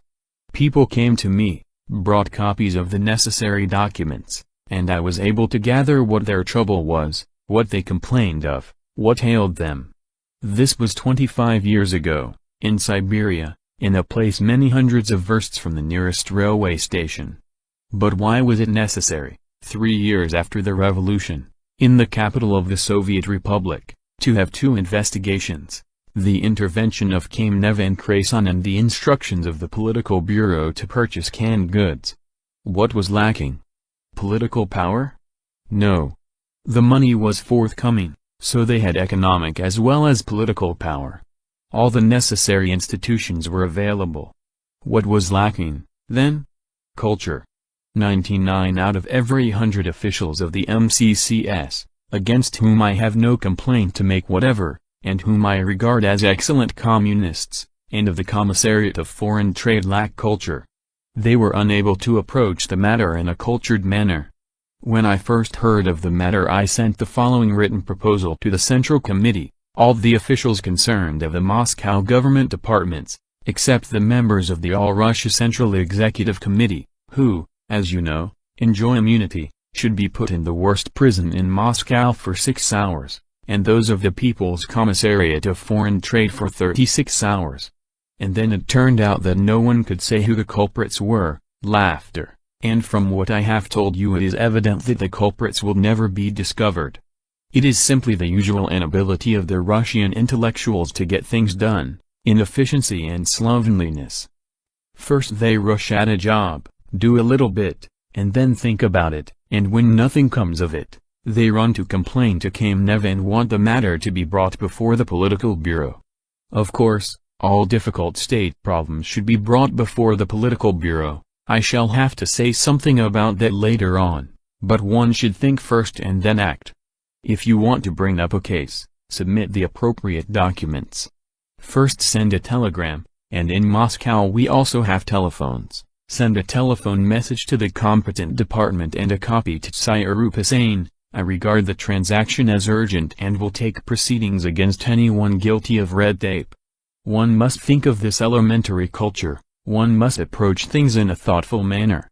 If the business is not settled in the course of a few minutes, by telephone, collect the documents and say, if you start any of your red tape I shall have you clapped in jail. But not a moment's thought is given to the matter, there is no preparation, the usual bustle, several commissions, everybody is tired out, exhausted, run down, and things begin to move only when Kamenev is put in touch with Krasin. Ali, this is typical of what goes on not only in the capital, Moscow, but also in the other capitals, in the capitals of all independent republics and regions. And the same thing, even 100 times worse, constantly goes on in the provincial towns. In our struggle we must remember that communists must be able to reason. They may be perfectly familiar with the revolutionary struggle and with the state of the revolutionary movement all over the world, but if we are to extricate ourselves from desperate poverty and want, we need culture, integrity and an ability to reason. Many lack these qualities. It would be unfair to say that the responsible communists do not fulfill their functions conscientiously. The overwhelming majority of them, 99 out of 100, are not only conscientious, they proved their devotion to the revolution under the most difficult conditions before the fall of Tsarism and after the revolution, they were ready to lay down their lives. Therefore, it would be radically wrong to attribute the trouble to lack of conscientiousness. We need a cultured approach to the simplest affairs of state. We must all understand that this is a matter of state, a business matter, and if obstacles arise we must be able to overcome them and take proceedings against those who are guilty of red tape. We have proletarian courts in Moscow, they must bring to account the persons who are to blame for the failure to effect the purchase of several tens of thousands of pounds of canned food. I think the proletarian courts will be able to punish the guilty, but in order to punish, the culprits must be found.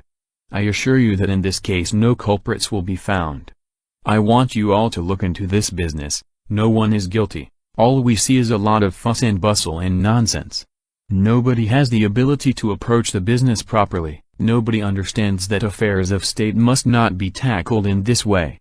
And all the white guards and saboteurs take advantage of this. At one time we waged a fierce struggle against the saboteurs, that struggle confronts us even now. There are saboteurs today, of course, and they must be fought. But can we fight them when the position is as I have just described it? This is worse than any sabotage. The saboteur could wish for nothing better than that two communists should argue over the question of when to appeal to the Political Bureau for instructions on principles and buying food, and of course he would soon slip in between them and egg them on. If any intelligent saboteur were to stand behind these communists, or behind each of them in turn, and encourage them, that would be the end. The matter would be doomed forever. Who is to blame? Nobody, because two responsible communists, devoted revolutionaries, are arguing over last year's snow, are arguing over the question of when to appeal to the Political Bureau for instructions on principles and buying food. That is how the matter stands, and that is the difficulty that confronts us. Any salesman trained in a large capitalist enterprise knows how to settle a matter like that, but 99 responsible communists out of 100 do not. And they refuse to understand that they do not know how and that they must learn the ABC of this business. Unless we realize this, unless we sit down in the preparatory class again, we shall never be able to solve the economic problem that now lies at the basis of our entire policy. The other example I wanted to give you is that of the Donets Basin. You know that this is the center, the real basis of our entire economy. It will be utterly impossible to restore large-scale industry in Russia, to really build socialism, for it can only be built on the basis of large-scale industry, unless we restore the Donets Basin and bring it up to the proper level. The Central Committee is closely watching developments there. As regards this region, there was no unjustified, ridiculous or absurd raising of minor questions in the Political Bureau. Real, absolutely urgent business was discussed. The Central Committee ought to see to it that in such real centers, bases and foundations of our entire economy, work is carried on in a real business-like manner. At the head of the Central Coal Industry Board we had not only undoubtedly devoted, but really educated and very capable people. I should not be wrong even if I said talented people. That is why the Central Committee has concentrated its attention on it. The Ukraine is an independent republic. That is quite all right. But in party matters it sometimes, what is the politest way of saying it? Takes a roundabout course, and we shall have to get at them. For the people in charge there are sly, and their Central Committee I shall not say deceives us, but somehow edges away from us. To obtain a general view of the whole business, we discussed it in the Central Committee here and discovered that friction and disagreement exist. There is a commission for the utilization of small mines there and, of course, severe friction between it and the Central Coal Industry Board. Still we, the Central Committee, have a certain amount of experience and we unanimously decided not to remove the leading people, but if there was any friction it was to be reported to us, down to the smallest detail. For since we have not only devoted but capable people in the region, we must back them up, and enable them to complete their training, assuming that they have not done so. In the end, a party congress was held in the Ukraine. I do not know what happened there, all sorts of things happened. I asked for information from the Ukrainian comrades, and I asked Comrade Orjonikidze particularly, and the Central Committee did the same, to go down there and ascertain what had happened. Evidently, there was some intrigue and an awful mess, which the Commission on Party History would not be able to clear up in 10 years should it undertake to do so.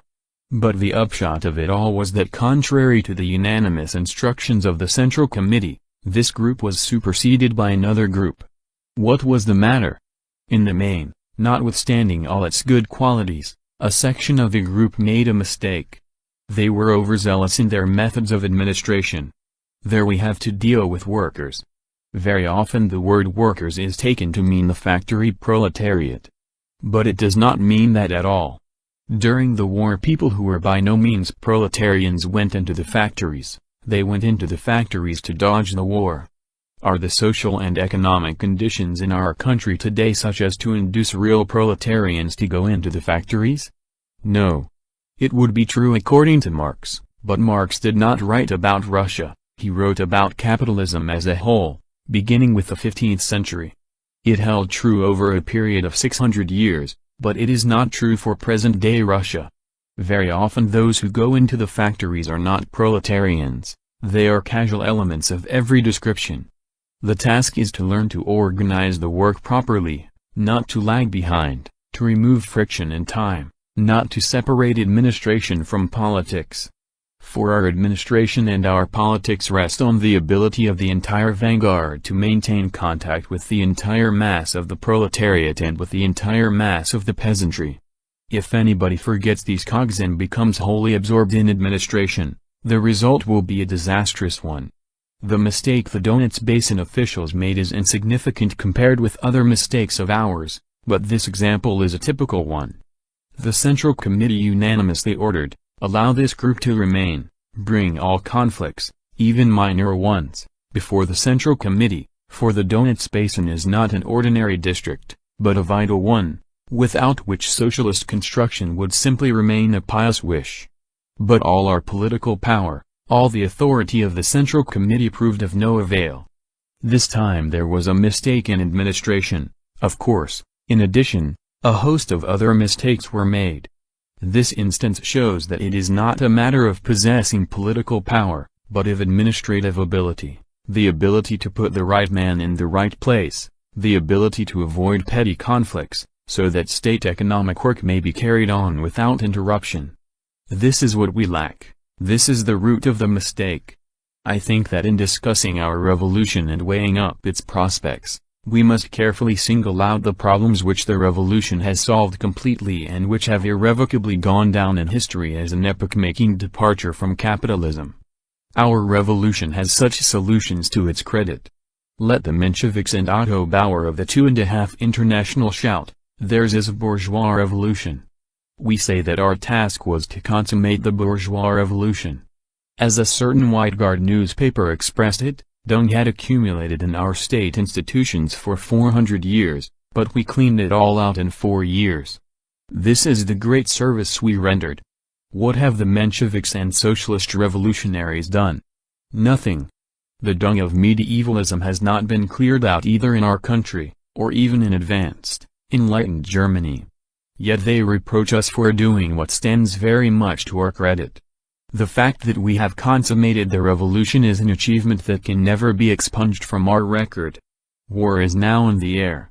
The trade unions, for example, the reformist trade unions, are passing resolutions against war and are threatening to call strikes in opposition to war. Recently, if I am not mistaken, I read a report in the newspapers to the effect that a certain very good communist delivered an anti-war speech in the French Chamber of Deputies, in the course of which he stated that the workers would prefer to rise in revolt rather than go to war. This question cannot be formulated in the way we formulated it in 1912, when the Ball Manifesto was issued. The Russian Revolution alone has shown how it is possible to emerge from war, and what effort this entails. It showed what emerging from a reactionary war by revolutionary methods means. Reactionary imperialist wars are inevitable in all parts of the world, and in solving problems of this sort mankind cannot and will not forget that tens of millions were slaughtered then, and will be slaughtered again if war breaks out.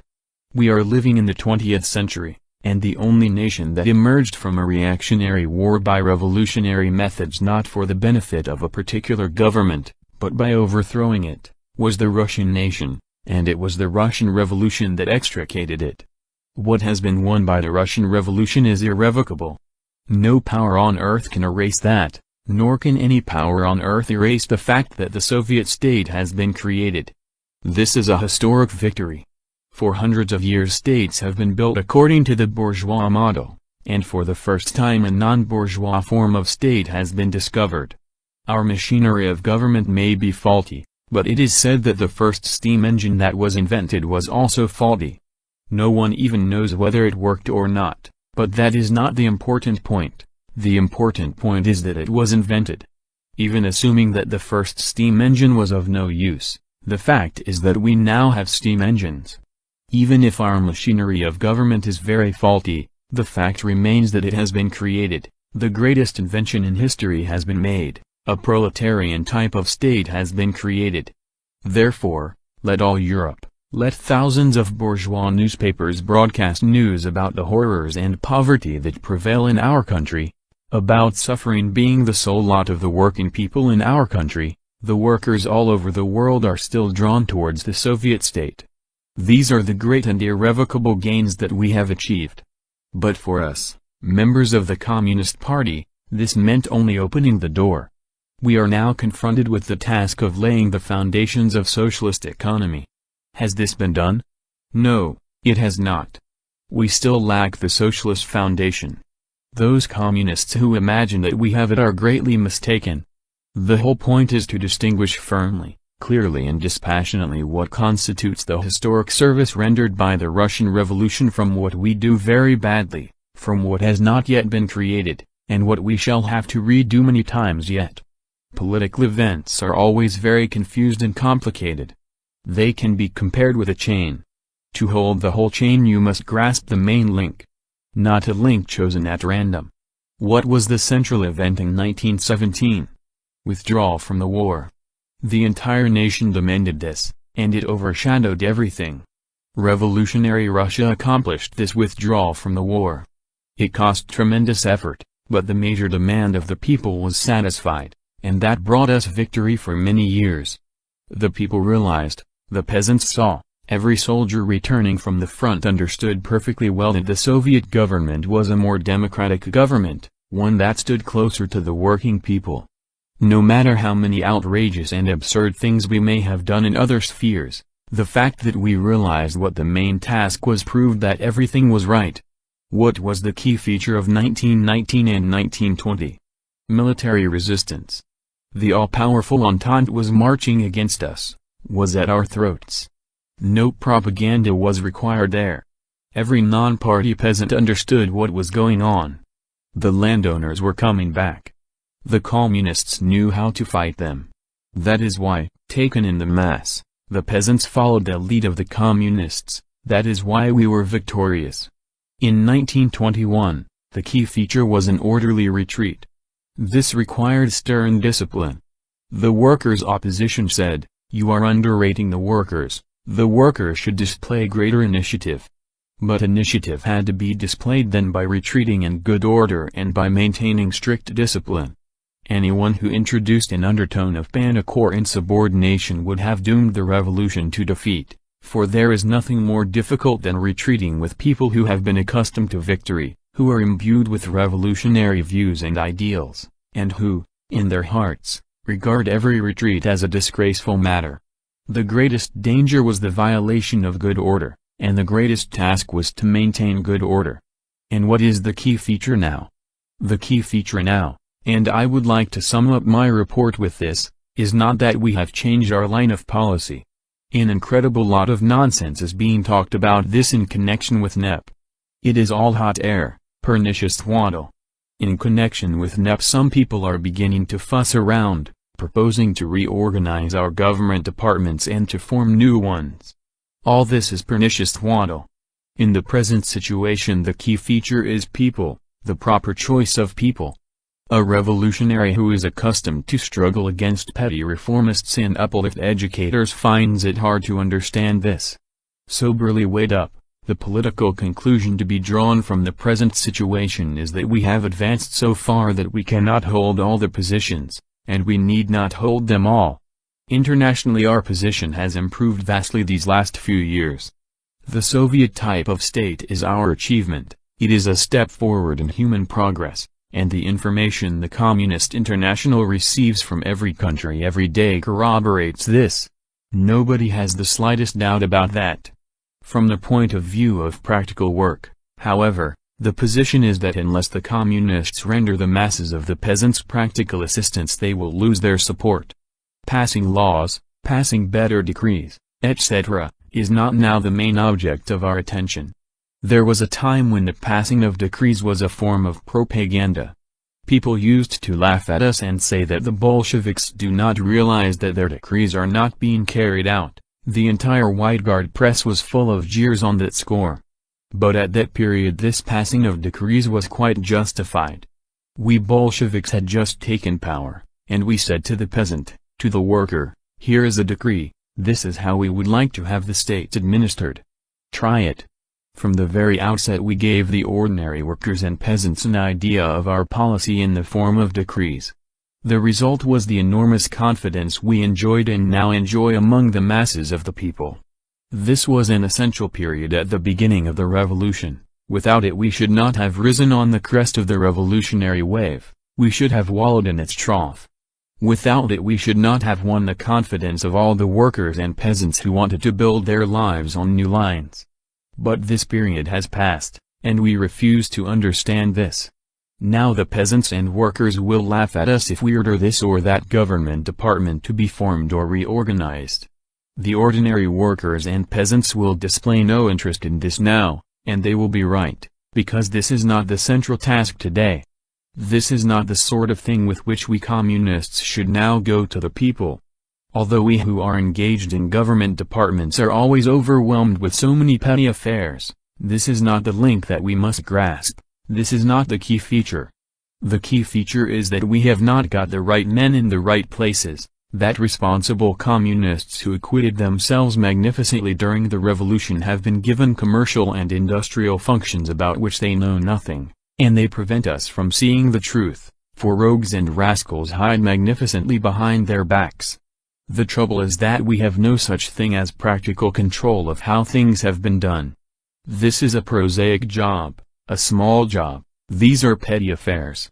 But after the greatest political change in history, bearing in mind that for a time we shall have to live in the midst of the capitalist system, the key feature now is not politics in the narrow sense of the word. What we read in the newspapers is just political fireworks, there is nothing socialist in it at all. The key feature is not resolutions, not departments and not reorganization. As long as these things are necessary we shall do them, but don't go to the people with them. choose the proper men and introduce practical control. That is what the people will appreciate. In the sea of people we are after all but a drop in the ocean, and we can administer only when we express correctly what the people are conscious of. Unless we do this, the Communist Party will not lead the proletariat will not lead the masses, and the whole machine will collapse.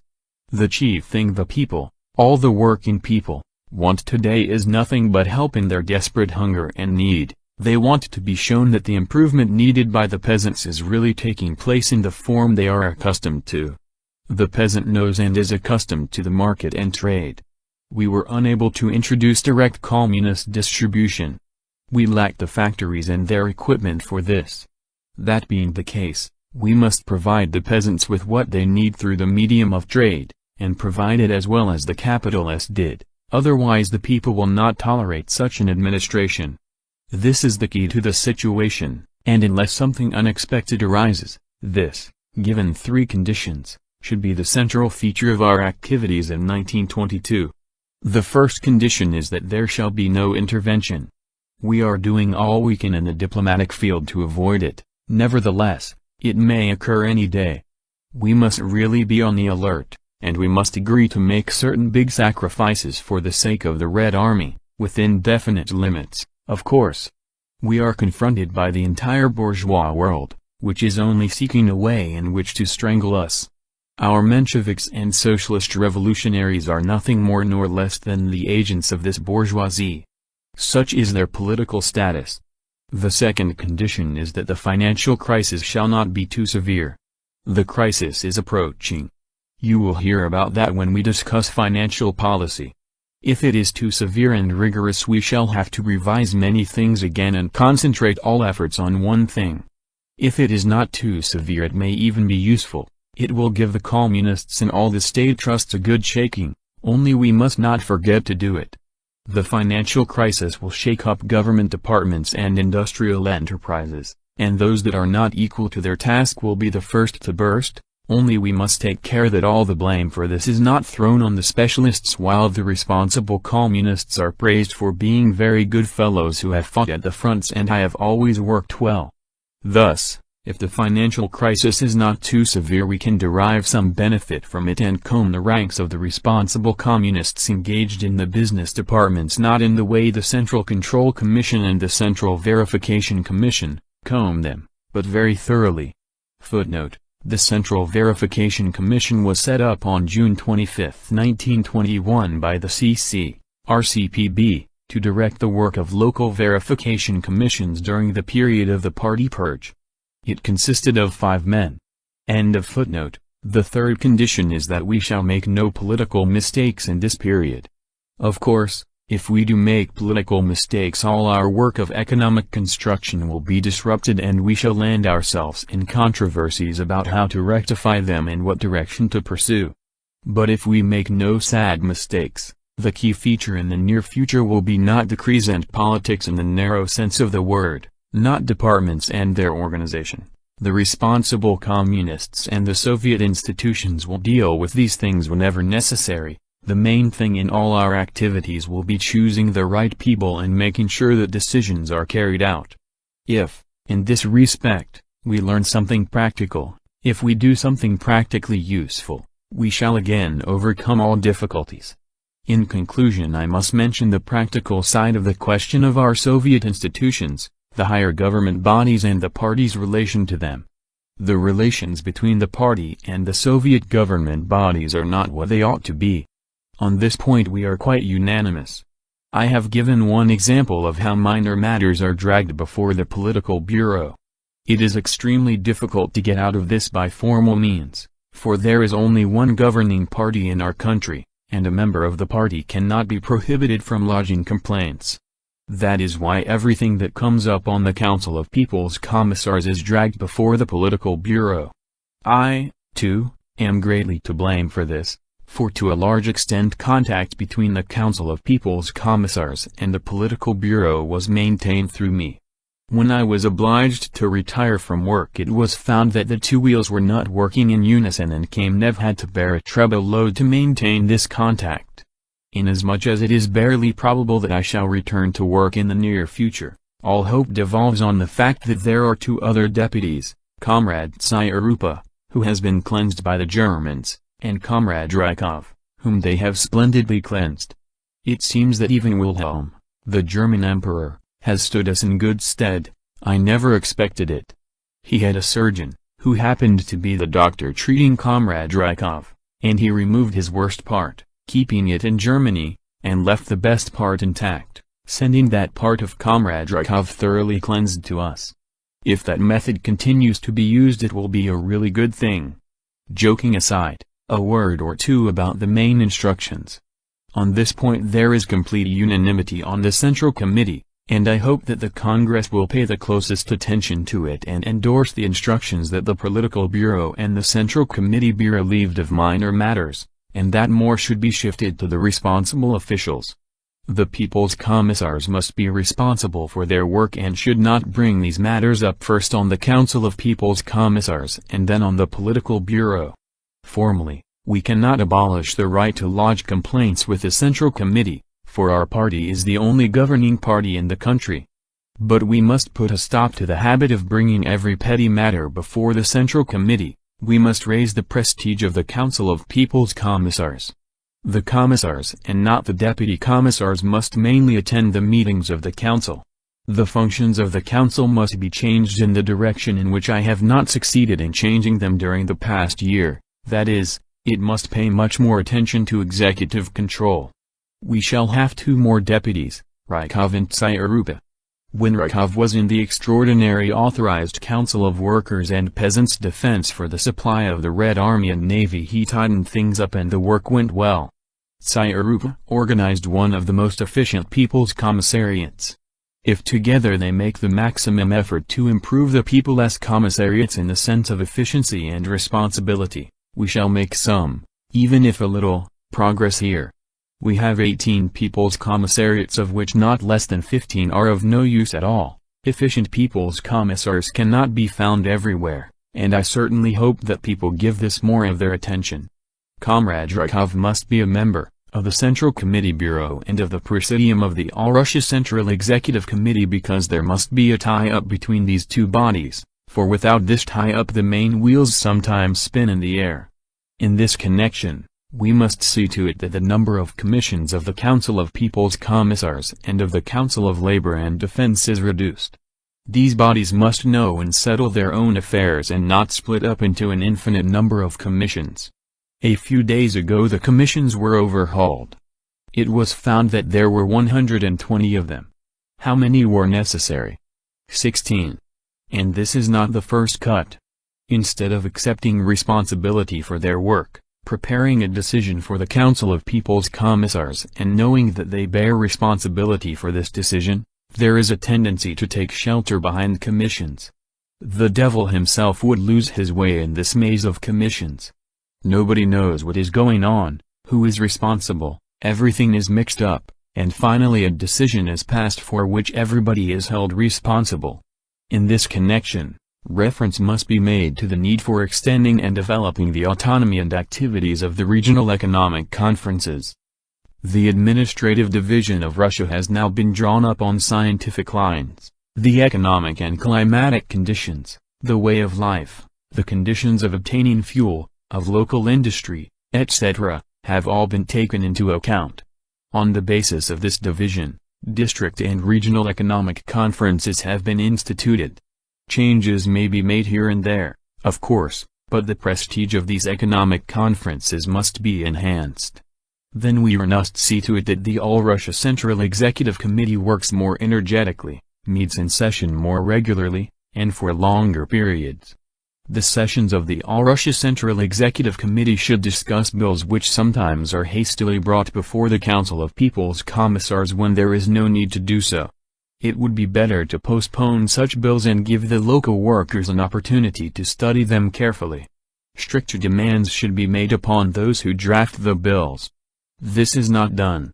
If the sessions of the All-Russia Central Executive Committee last longer, they can split up into sections and subcommissions, and thus will be able to verify the work more strictly and strive to achieve what in my opinion is the key, the quintessence of the present political situation. to concentrate attention on choosing the right people and on verifying how decisions are carried out. It must be admitted, and we must not be afraid to admit, that in 99 cases out of 100 the responsible communists are not in the jobs they are now fit for, that they are unable to perform their duties, and that they must sit down to learn. If this is admitted, and since we have the opportunity to learn, judging by the general international situation we shall have time to do so, we must do it, come what may. Stormy applause. 3. Closing speech on the political report of the Central Committee of the R.C.P. March 28. Applause. First of all, I shall have to devote a little time to criticizing the remarks made here by Comrades Preobrazhensky and Osinsky. I think that on the most important and fundamental question Comrades Preobrazhensky and Osinsky were wide of the mark, and their own statements have proved their line of policy to be wrong. Comrade Preobrazhensky spoke about capitalism and said that we ought to open a general discussion on our program. I think that this would be the most unproductive and unjustified waste of time. First of all, about state capitalism. State capitalism is capitalism, said Preobrazhensky, and that is the only way it can and should be interpreted. I say that that is pure scholasticism. Up to now nobody could have written a book about this sort of capitalism, because this is the first time in human history that we see anything like it. All the more or less intelligible books about state capitalism that have appeared up to now were written under conditions and in a situation where state capitalism was capitalism. Now things are different, and neither Marx nor the Marxists could foresee this. We must not look to the past. When you write history, you will write it magnificently, but when you write a textbook, you will say, state capitalism is the most unexpected and absolutely unforeseen form of capitalism. For nobody could foresee that the proletariat would achieve power in one of the least developed countries, and would first try to organize large-scale production and distribution for the peasantry and then, finding that it could not cope with the task owing to the low standard of culture, would enlist the services of capitalism. Nobody ever foresaw this, but it is an incontrovertible fact. Comrade Lenin, in his speech, revealed that he has a very vague conception of the new economic policy and of how it should be handled. Not a single serious objection has been raised to our adoption of the new economic policy. The proletariat is not afraid to admit that certain things in the revolution went off magnificently, and that others went awry. All the revolutionary parties that have perished so far, perished because they became conceited, because they failed to see the source of their strength and feared to discuss their weaknesses.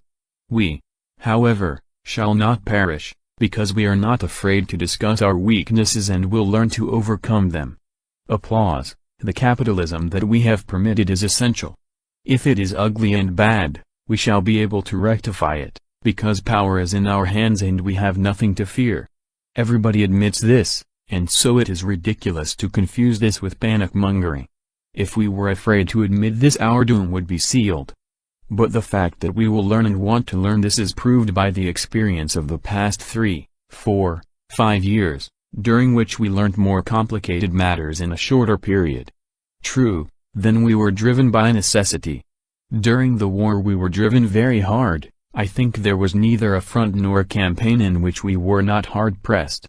The enemy came within 100 versts of Moscow, was approaching Oral, was within 5 versts of Petrograd. That was the time we really woke up and began to learn and to put the lessons we had learned into practice, and we drove out the enemy. The position now is that we have to deal with an enemy in mundane economics, and this is 1,000 times more difficult. The controversies over state capitalism that have been raging in our literature up to now could at best be included in textbooks on history.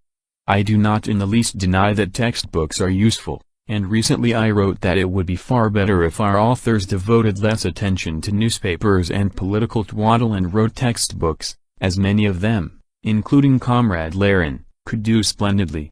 His talent would prove most useful on work of this kind, and we would solve the problem that Comrade Trotsky emphasized so well when he said that the main task at the present time is to train the younger generation, but we have nothing to train them with. Indeed, from what can the younger generation learn the social sciences? From the old bourgeois junk. This is disgraceful. And this is at a time when we have hundreds of Marxist authors who could write textbooks on all social problems, but do not do so because their minds are taken up with other things. As regards state capitalism, we ought to know what should be the slogan for agitation and propaganda, what must be explained, what we must get everyone to understand practically. And that is that the state capitalism that we have now is not the state capitalism that the Germans wrote about. It is capitalism that we ourselves have permitted. Is that true or not? Everybody knows that it is true. At a Congress of Communists we passed a decision that state capitalism would be permitted by the proletarian state, and we are the state. If we did wrong we are to blame and it is no use shifting the blame to somebody else. We must learn, we must see to it that in a proletarian country state capitalism cannot and does not go beyond the framework and conditions delineated for it by the proletariat, beyond conditions that benefit the proletariat. It was quite rightly pointed out here that we had to give consideration to the peasants as a mass, and enable them to trade freely. Every intelligent worker appreciates that this is necessary for the proletarian dictatorship, and only Comrade Shliapnikov can joke about and mock it.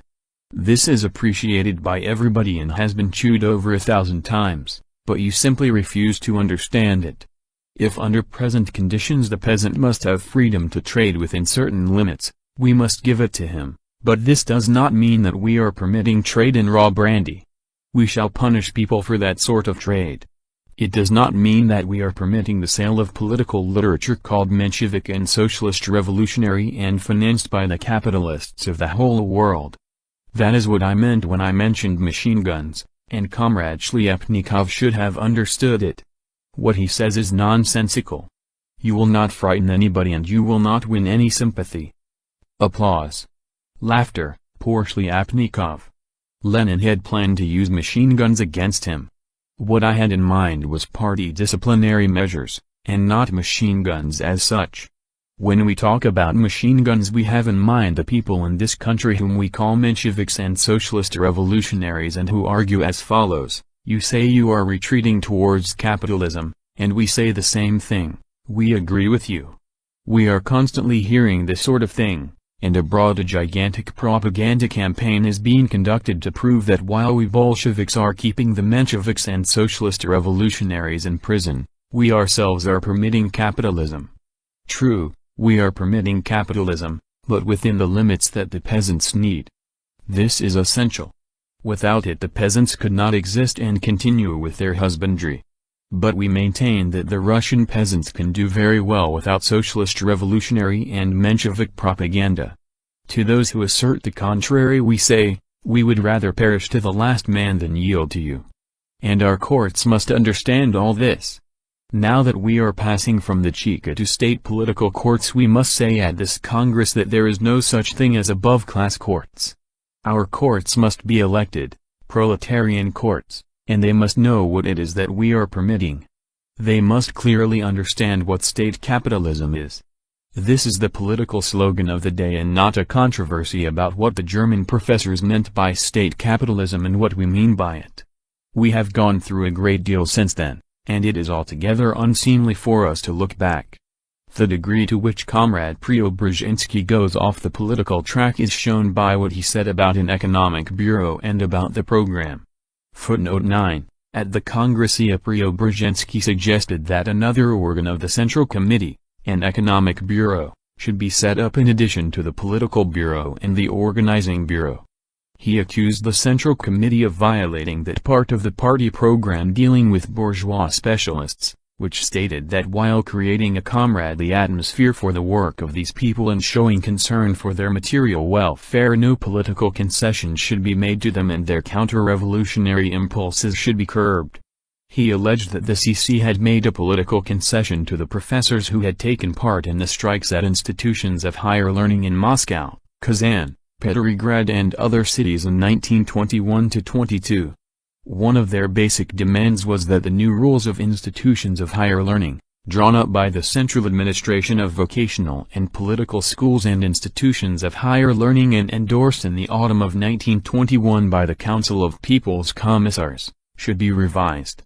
They objected to the workers' faculties at institutions of higher learning and to the procedure, laid down in the new rules, of forming the boards of these institutions with the participation of representatives of the students, trade unions and the central administration of vocational and political schools and institutions of higher learning. They demanded that the latter right be transferred to the teachers' boards, and also made a number of economic demands.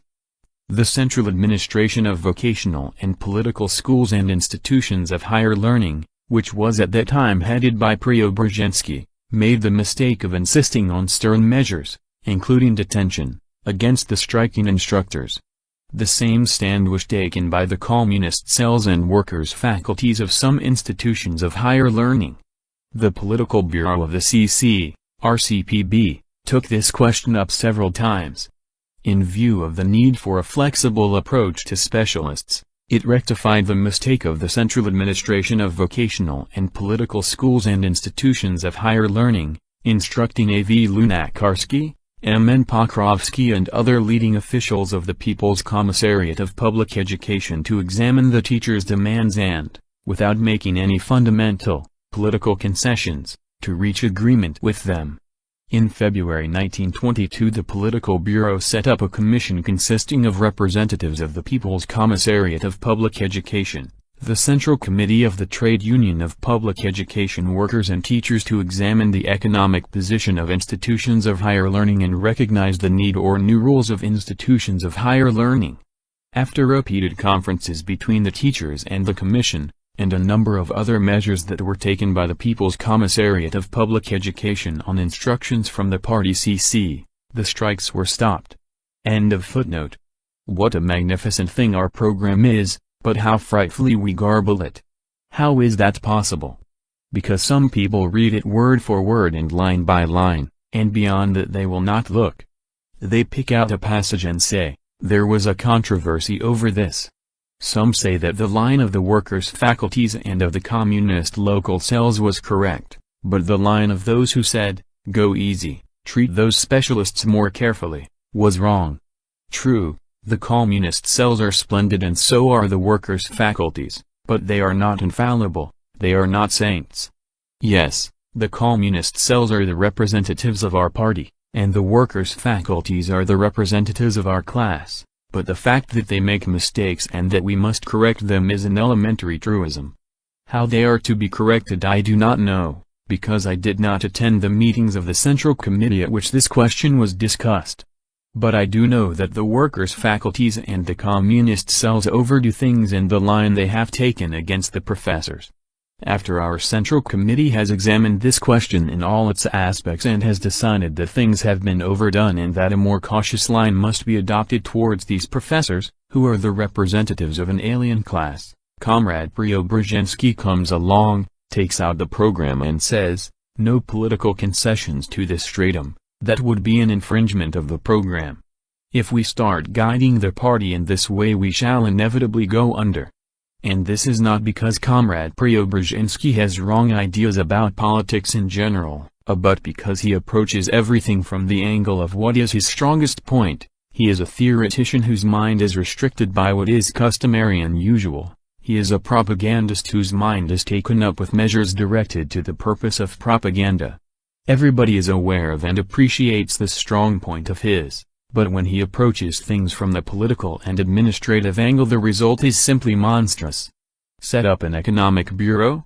But everybody has just said, everybody has agreed, and we have complete unanimity on the point, and this is very important, for action depends upon this unity, that the party machinery must be separated from the Soviet government machinery. It is terribly difficult to do this, we lack the men. But Preobrazhensky comes along and airily says that Stalin has jobs in 2 commissariats. Footnote 10, J.V. Stalin was People's Commissar of Nationalities from the time the People's Commissariat of Nationalities was set up on October 26, November 8, 1917 to its dissolution in July 1923. As from March 1919, he was also People's Commissar of State Control. And after the reorganization of this commissariat in February 1920, he was People's Commissar of Workers and Peasants' Inspection until April 25, 1922. End of footnote. Who among us has not sinned in this way? Who has not undertaken several duties at once? And how can we do otherwise? What can we do to preserve the present situation in the People's Commissariat of Nationalities, to handle all the Turkestan, Caucasian, and other questions? These are all political questions. They have to be settled. These are questions that have engaged the attention of European states for hundreds of years, and only an infinitesimal number of them have been settled in democratic republics. We are settling them, and we need a man to whom the representatives of any of these nations can go and discuss their difficulties in all detail. Where can we find such a man? I don't think Comrade Preobrazhensky could suggest any better candidate than Comrade Stalin. The same thing applies to the Workers' and Peasants' Inspection. This is a vast business, but to be able to handle investigations we must have at the head of it a man who enjoys high prestige, otherwise we shall become submerged in and overwhelmed by petty intrigue. Comrade Preobrazhensky proposes that an economic bureau should be set up, but if we do that all our talk about separating party activities from Soviet government activities will be just hot air.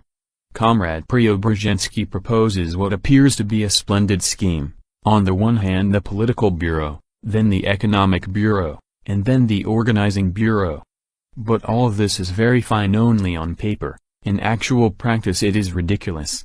I positively cannot understand how, after Soviet power has been in existence for 5 years, a man who has an intuition for vital politics can make and insist upon such a proposal. What is the difference between the organizing bureau and the political bureau? You cannot draw a hard and fast line between a political question and an organization question. Any political question may be an organization question, and vice versa. Only after established practice had shown that questions could be transferred from the organizing bureau to the political bureau was it possible to organize the work of the Central Committee properly. Has anybody ever proposed anything different? No, because no other rational solution can be proposed. Political questions cannot be mechanically separated from organization questions. Politics are conducted by definite people, but if other people are going to draft documents, nothing will come of it. You know perfectly well that there have been revolutions in which parliamentary assemblies drafted documents which were put into effect by people from another class. This led to friction, and they were kicked out. Organization questions cannot be separated from politics. Politics are concentrated economics. Comrade Kozyur complained about the Central Committee and mentioned names. I have written them all down. I am not personally familiar with the subject, and so I cannot answer, but if you, as the Party Congress, are interested, it is your duty to elect a commission to investigate every case and subject Kozyur and the persons concerned to examination by third degree. The whole point here is that if the Central Committee is deprived of the right to distribute forces, it will be unable to direct policy. Although we make mistakes when we transfer people from one place to another, nevertheless, I take the liberty of asserting that all the time it has been functioning, the political bureau of the Central Committee has made the minimum of mistakes. This is not self-praise.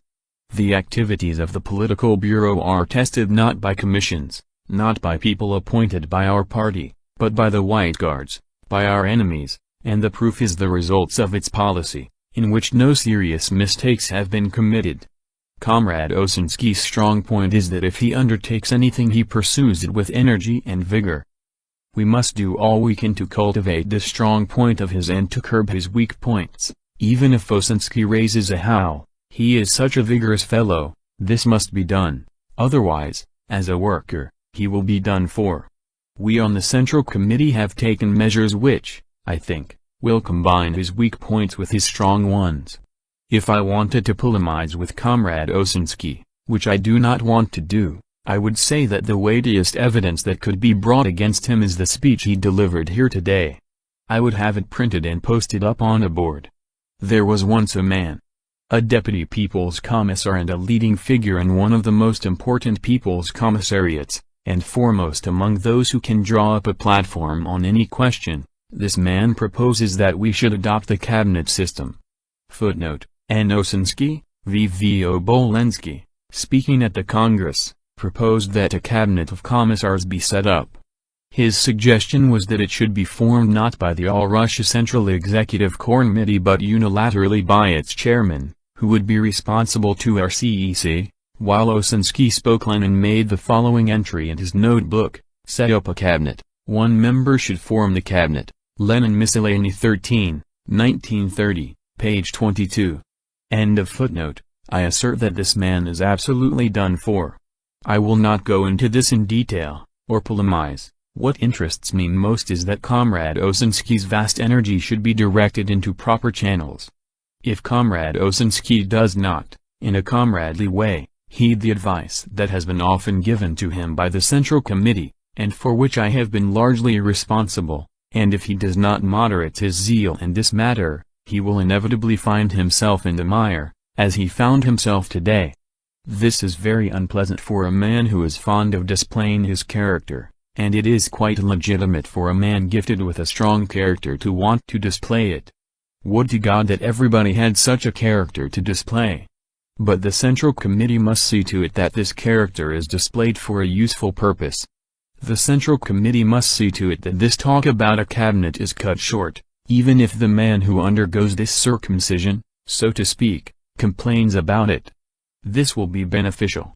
He must put a curb on his talents to prevent himself from landing in the mire, and he must consult comrades in the other people's commissariats and adhere to the general line. Has any one of our commissariats done anything without controversy? Improvement of the system of administration and the psychological mobilization of the masses. This is sheer murder. If the Congress were to adopt this politically reactionary point of view, it would be the surest and best method of committing suicide.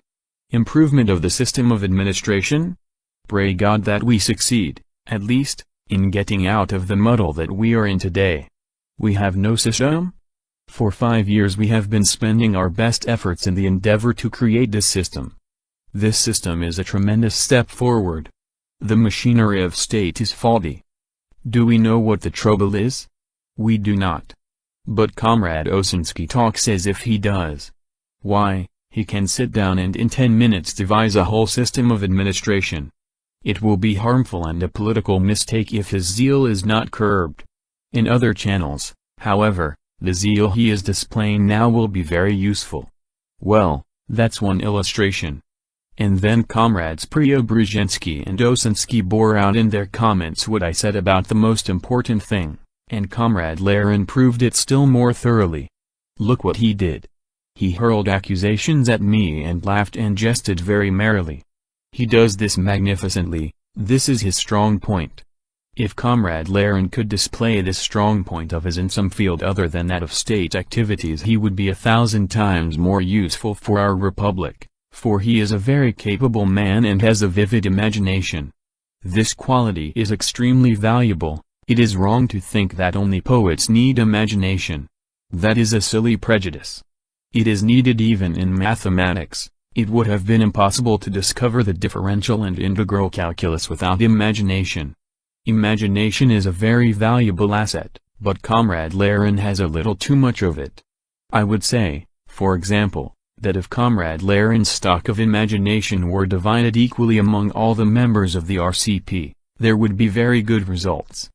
Laughter. Applause. But until we can perform this operation, Comrade Lenin must be kept away from state, administrative, planning, and economic affairs. Otherwise, we shall have the same thing occurring as did in the old Supreme Economic Council, when Comrade Zhukov had not yet recovered, and affairs were directed and documents signed by Lenin on behalf of the entire Supreme Economic Council. Things were run badly not because Comrade Lenin displayed his worst qualities, but on the contrary, it was because he displayed his best qualities, and nobody can have even a shadow of doubt about his devotion and knowledge of affairs. Nevertheless, things were run badly. This is exactly what I said. True, all these are copybook maxims. As for copybook maxims, even Kamkov poked fun at me for this at the Congress of the Socialist Revolutionaries. He said, "Today, Lenin is preaching, 'Thou shalt not steal,' and tomorrow he will add, 'Thou shalt not commit adultery.' This is all that Lenin's wisdom amounts to." I heard this from Kamkov, the Socialist Revolutionary, as far back as 1918. And if TINKOFF, who backed these arguments with artillery, made no impression on anyone, what impression can Comrade Lenin's jokes make? Now we must concentrate all our attention on the major problems of our new economic policy. Here Comrade Lenin tried to divert the party onto the wrong road. If he were engaged with matters on which he could usefully display his numerous talents, where he could be of great benefit to the younger generation, and where he would not play such a trick as he played in the State Planning Commission, it would be entirely different. If he were engaged in such work he would make an impression on the younger generation. I think I am speaking plainly enough, and we should not have the confusion that he has caused here. Footnote: At the Congress Lenin alleged that an authorized body of the State Planning Commission had proposed that at the Genoa conference the Soviet delegation should offer to lease, as a concession, 3/4 of the country's railways, the Petrograd-Rybinsk waterway, the iron and steel plants in the Urals with a railway network of 3,000 versts, and the power engineering industry. This allegation was refuted by G.M. Kurzanovsky. End of footnote. I said that Comrade Kamenev proposed on the Political Bureau that a resolution be adopted to the effect that it would be useful to import food and that canned goods be purchased with Soviet currency. Lenin sat here, heard this perfectly well, and remembering it perfectly well, said as soon as he got onto the platform, Lenin forgot, owing to ill health, we shall forgive him this time, that the permission of the Political Bureau has to be obtained for disbursements from the gold reserve. Had Comrade Kamenev proposed that we should take money out of the gold reserve and give it to French profiteers in exchange for canned goods, we would not have listened to him. We did not offer a single gold kopeck for the canned goods, we offered Soviet paper currency, and just imagine it was accepted. Wolfson even assured me yesterday that these canned goods were of good quality, although they have not arrived yet, but I shall not believe him until we have tasted them, because here they may try to cheat us. The point is, however, that Comrade Lenin garbled the facts. We did not spend a single gold kopeck, we spent 160,000 million Soviet paper rubles. Of course, it would be ridiculous and absurd to think that Comrade Lenin did this with malicious intent. No, that is not the point. The point is that his imagination soars 1,000,000,000 kilometers high and, as a consequence, he mixes everything up. Then he went on to say that the State Planning Commission had proposed to lease out 3/4 of our railways. It is a good thing that he said this at the party congress, where Kurzanovsky immediately refuted him. It does not often happen like that. You think that talk of this sort is heard only at party congresses? Inquire at the Central Control Commission and they will tell you how they examined the case of the Moscow Debating Club. Footnote: The debating club at the Moscow Committee of the R.C.P. was organized in August 1921. Similar clubs were opened in various parts of Moscow. They debated party and Soviet development, the Soviet Republic's economic policy and other problems. However, the debating club soon began to be used by opposition groups as a forum for propagandizing their views.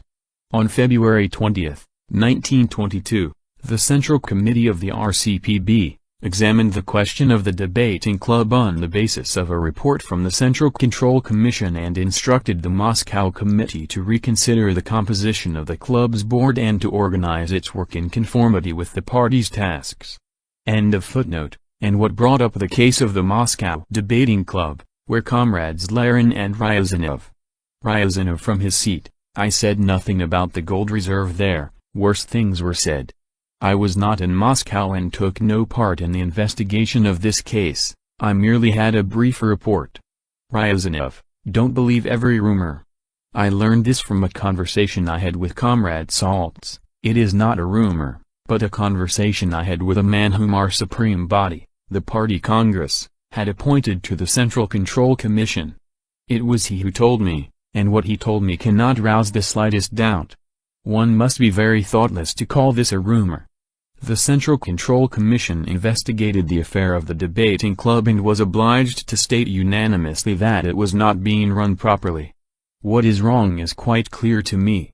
Today, Lenin, in passing, carried away by his own eloquence, went to the length of saying that a proposal had been made to lease out 3/4 of our railways, but that the Central Committee had put the matter right.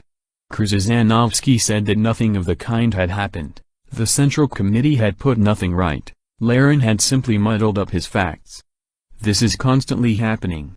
For 4 years we have been unable to put a useful worker like Lenin to really useful work and to relieve him of work where he causes harm, in spite of himself. The situation is rather unnatural, I think. We have the dictatorship of the proletariat, a reign of terror, victory over all the armies in the world, but no victory over Lenin's army. Here we have suffered utter defeat. He is always doing what he has no business to do. His vast knowledge and his ability to enthuse people would be of real benefit to the younger generation, which is groping in the dark. We are unable to utilize his knowledge, and this gives rise to friction and resistance. Here the political bureau, the organizing bureau of the Central Committee and the plenary meetings of the Central Committee, which are accused of enjoying too much authority, turn out to have insufficient authority, or prestige, to distribute all the comrades properly. We must think this question over and discuss it seriously. This is the pivot of our work, and we must set things right here. If we do, we shall emerge from our difficulties. We shall achieve this by rectifying things, but not by talking about the new tasks of the agrarian program as Osinski and Lenin did. I wrote a review of this program for the Central Committee. Footnote: see present volume, to Comrade Molotov, the members of the Political Bureau.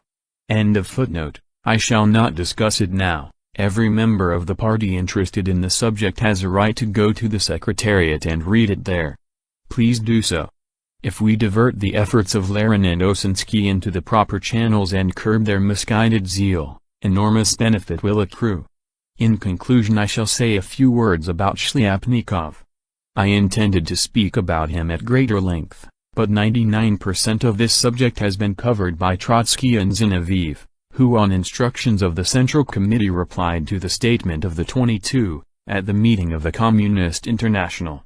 Footnote: this anti-party statement was sent on February 26, 1922 to the Presidium of the extended plenary meeting of the Comintern Executive Committee by a group of members of the former workers' opposition, A.G. Shliapnikov, S.P. Medvedev, A.M. Kollontai, G.I. Myasnikov and others, which continued to exist as a faction despite the resolution on party unity passed by the 10th Congress of the R.C.P.B. The statement claimed that matters were unsatisfactory with regard to a united front in our country, that the leading party bodies were ignoring the requirements and interests of the workers and that a split was impending in the party.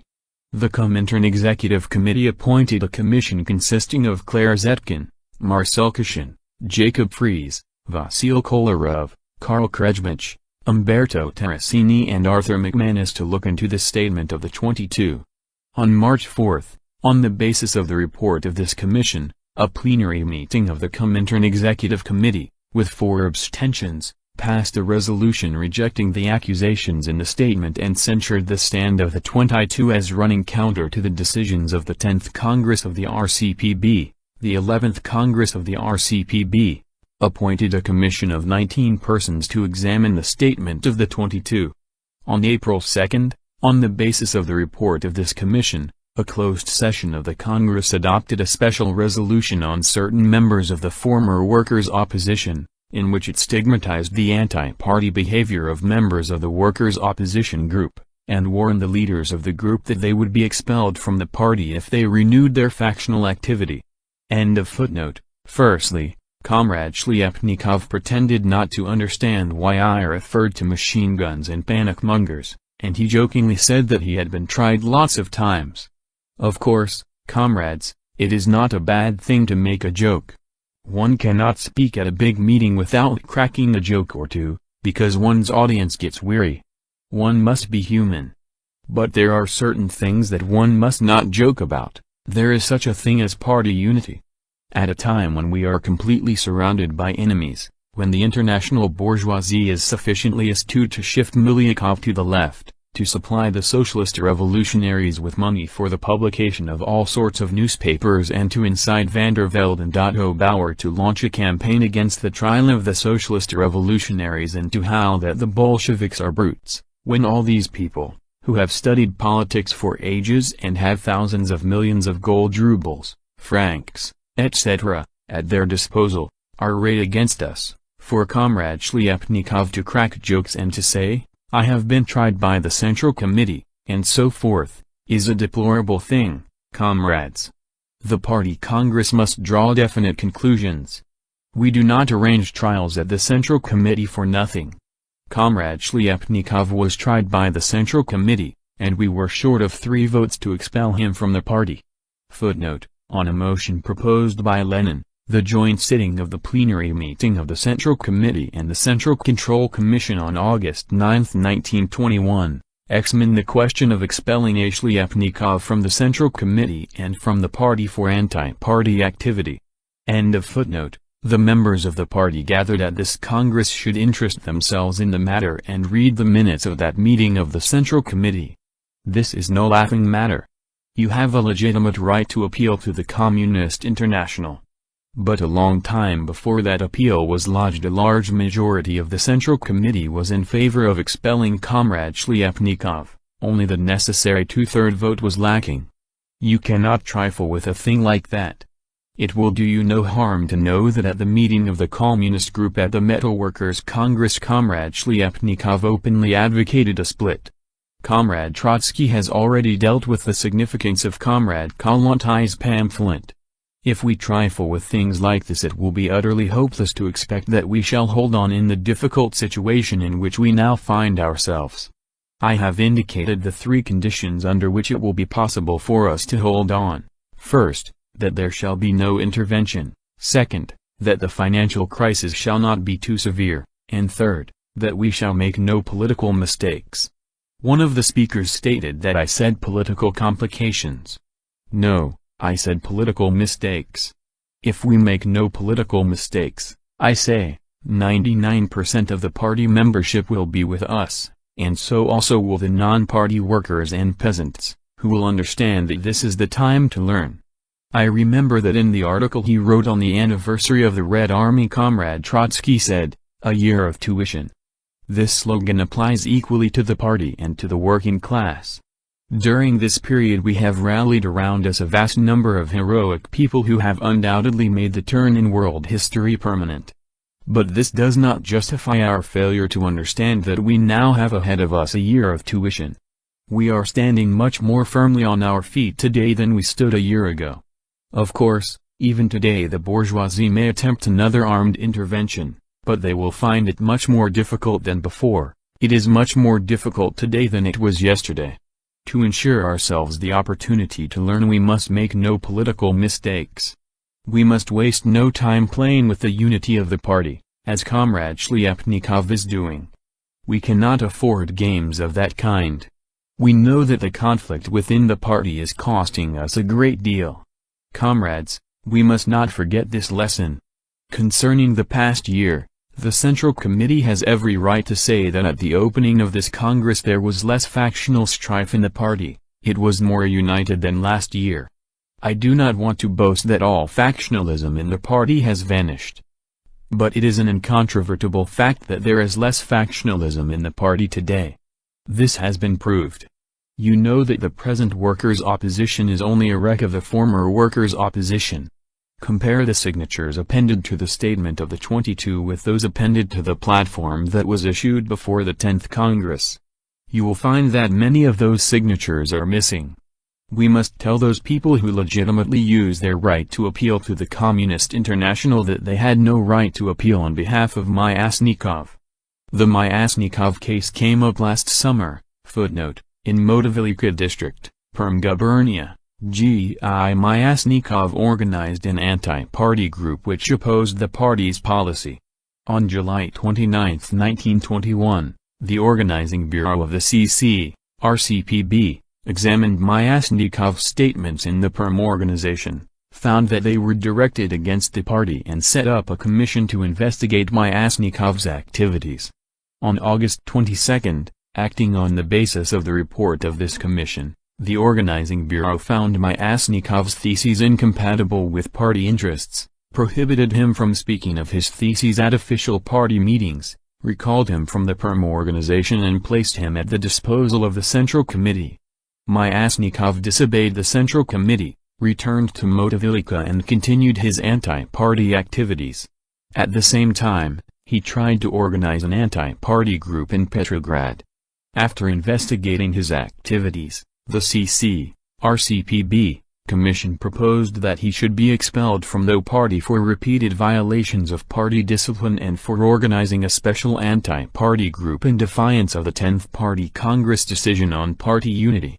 On February 20, 1922, the Political Bureau approved the Commission's decision on Myasnikov's expulsion from the party, with the provision that he should have the right to apply for party membership in a year. See 11th Congress of the R.C.P. Verbatim Report, Moscow, 1961, pages 748-49.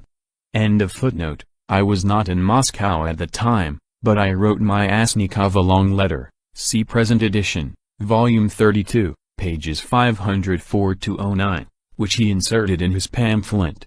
I saw that he was a capable man and that it was worthwhile having a talk with him, but this man must be told that if he comes out with criticism of this sort it will not be tolerated. He writes a letter saying, collect all the discontented in the district. Yes, it is not a very difficult matter to collect all the discontented in a district. Take the speeches that Shliapnikov delivers here, and which Comrade Medvedev delivers elsewhere. Medvedev from his seat, where did you obtain your information? I obtained my information from the bodies appointed by the Congress of the R.C.P., the Organizing Bureau of the Central Committee, the Secretariat of the Central Committee, and the Central Control Commission. Make inquiries there, if you like, and you will learn what sort of speeches Comrade Medvedev delivers.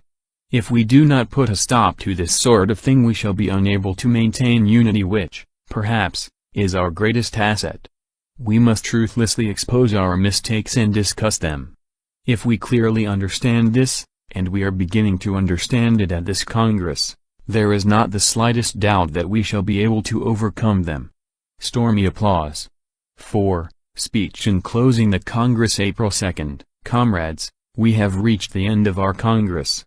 The first difference that strikes one in comparing this Congress with the preceding one is the greater solidarity, the greater unanimity and greater organizational unity that have been displayed.